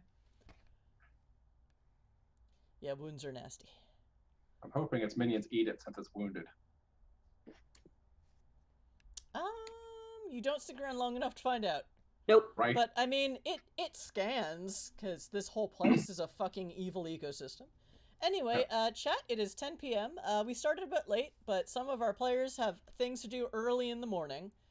And I'm not feeling well today, but I didn't want my body to derail my game again for, like, what, a third week in a row? And I'm like, no, body, you do not win today, which means you'll make me suffer more tomorrow, but fuck it, at least I know it's gonna suck. Anyway, thank you for watching tonight, while I tortured my players with rounds and rounds of combat. Which I don't do often, but I try to make it interesting when I do. Oh yeah, this was a wild combat. This was a lot of fun. Yeah. Oh, good. Yeah, feel free to ask me on Discord about how I made this all work in a very half-assed, haphazard, not full-assed, but haphazard improv style, which is my idiom. I'm the GM at Ms. Chrysala. I'm also at Magicfish Radio. Find us on the Twitters. Someone put social media links in chat. Oh, okay, they're already in there. Join our Discord if you have questions about how I organized this bullshit tonight. Or the last 3 games of bullshit. There was a lot. When in doubt, randomize tables. Less thinking. I guess the soup will come for revenge next time. Oh wait, was there soup? It was an NPC drop. The first NPC you actually was an irritable sentient soup. Oh, damn it. Well, We can easily run into those in the streets of the city. Mean. Yep. okay, I'll write that down while everyone... So that's me. This is Magic Fish Radio. We do tabletop RPG streams on Tuesdays and Saturdays. Tonight was Exit to Eden, a world of darkness in space, where it's NWoD creatures in space. So Lost, Requiem, Forsaken, obviously Forsaken, and so Forsaken that I forgot the apocalypse names of all the moon signs. Whoops. And we do a weird LARP hack for rolling, so when we, because when we started, it was the beginning of quarantine, and I didn't want to make my players have to buy dozens and dozens of D10s. But yes, thanks for watching. Whether you're watching live and giving us channel points and doing fun stuff with that, or if you're watching via VOD from the future. Woohoo! So yeah, and on Tuesday nights we do Vampire the Masquerade, which is V5 but set in the 1920s. So a whole bunch of lore hasn't happened yet. Blah, say blah. Blah. But yes, again, my Malkavian got to meet herself, her other self, and I got to do a whole Golem Smeagol thing, and it was a very intense game for one where basically all our characters were split via the party. Okay. But it was a fun game. But yeah, so that's me. This is Magic Fish Radio. Join our damn Discord. Because I'm bad at Twitter, but I'm better at Discord. And let's do player outros while I look for someone to raid. Let's go backwards. Dune, who are you when you are not fighting alongside a pack of strange werewolves? I'm Dune. I play Dune the Wolf Blood. I'm Merc and the usual things. I have nothing to announce. The Reliables is on hiatus until the 7th of March. And like that. I'm on Discord. I'm on various social medias, but I'm not doing anything with them. There's no point you going to them. And like that. Sungrazer. Hello, when I'm not Sungrazer, I'm Puka. I'm Puka Gar on Twitch, Twitter, and Discord, so you can find me there. I'm also on Storyteller's Vault, shameless plug. I just dropped a new book for Mage the Ascension 20th Anniversary Edition today. Yay! Ooh, what was it? So if you like homebrew role-playing content, check me out on that site. What was that book again? Book of Fragments, A Guide to the Minor Spheres. Ooh. There's a link to it in the Discord. There is a link in the Discord, because I'm just shameless with self-promotion today. That's fine. Yeah. There is no reason for shame. That's cool. Yep. Go for it. Okay. Zardoz. Because you have too many character names. At Once and Future Doctor on Twitter. Every once in a while I'll post something up there. I have a blog. I have a RPG company where I will occasionally publish an interesting book or two. Yep. That's about all I do. Klaus. Hi, I'm Dracus. I've been playing Klaus this evening. I play Klaus every time we're running Idun for the most part. And I play Vern in our Tuesday night vampire game, where you can find me Diablerizing people, apparently. Yep, that happened. That happened. Vern was first to do an outright human murder, and then they did a diablerie. Please. Vern's on a dark path. But it's a fun one. So, yeah. Come in for our Tuesday night game. We have a wild time. You can find me on Twitch, Discord, and Instagram as Actual Dracus. And, I do things sometimes, but I'm going to be vague about it because I don't actually know how to quantify what I do. Oh, I forgot to plug the other channel I'm on. Or the other game I'm in. Because we didn't run this week because tech gremlins attacked the GM. Oof. So Thursday night, I can be found as just a player. I don't have to run the game or the software. It's amazing. At We Are Nerdsmith on Twitch. A romp across Ravnica. Am I saying the name Ravnica? Yes, Ravnica. Yeah. So it's the Magic the Gathering setting, and I am playing a lovable barbarian tabaxi dumbass. Who's basically just, last episode we have ate our way across the underworld, found these really cool vegan mushroom hot dogs that she was going to tell her Selesnian guild friends about, and then we had to fight a mushroom monster, so she's very confused about veganism now. They're really good hot dogs, though. Like, really good. So hopefully we're back again next week. It's gonna be 10 episodes, and they scheduled in some wiggle room in case of, tech gremlins, so we still get to do 10 sessions.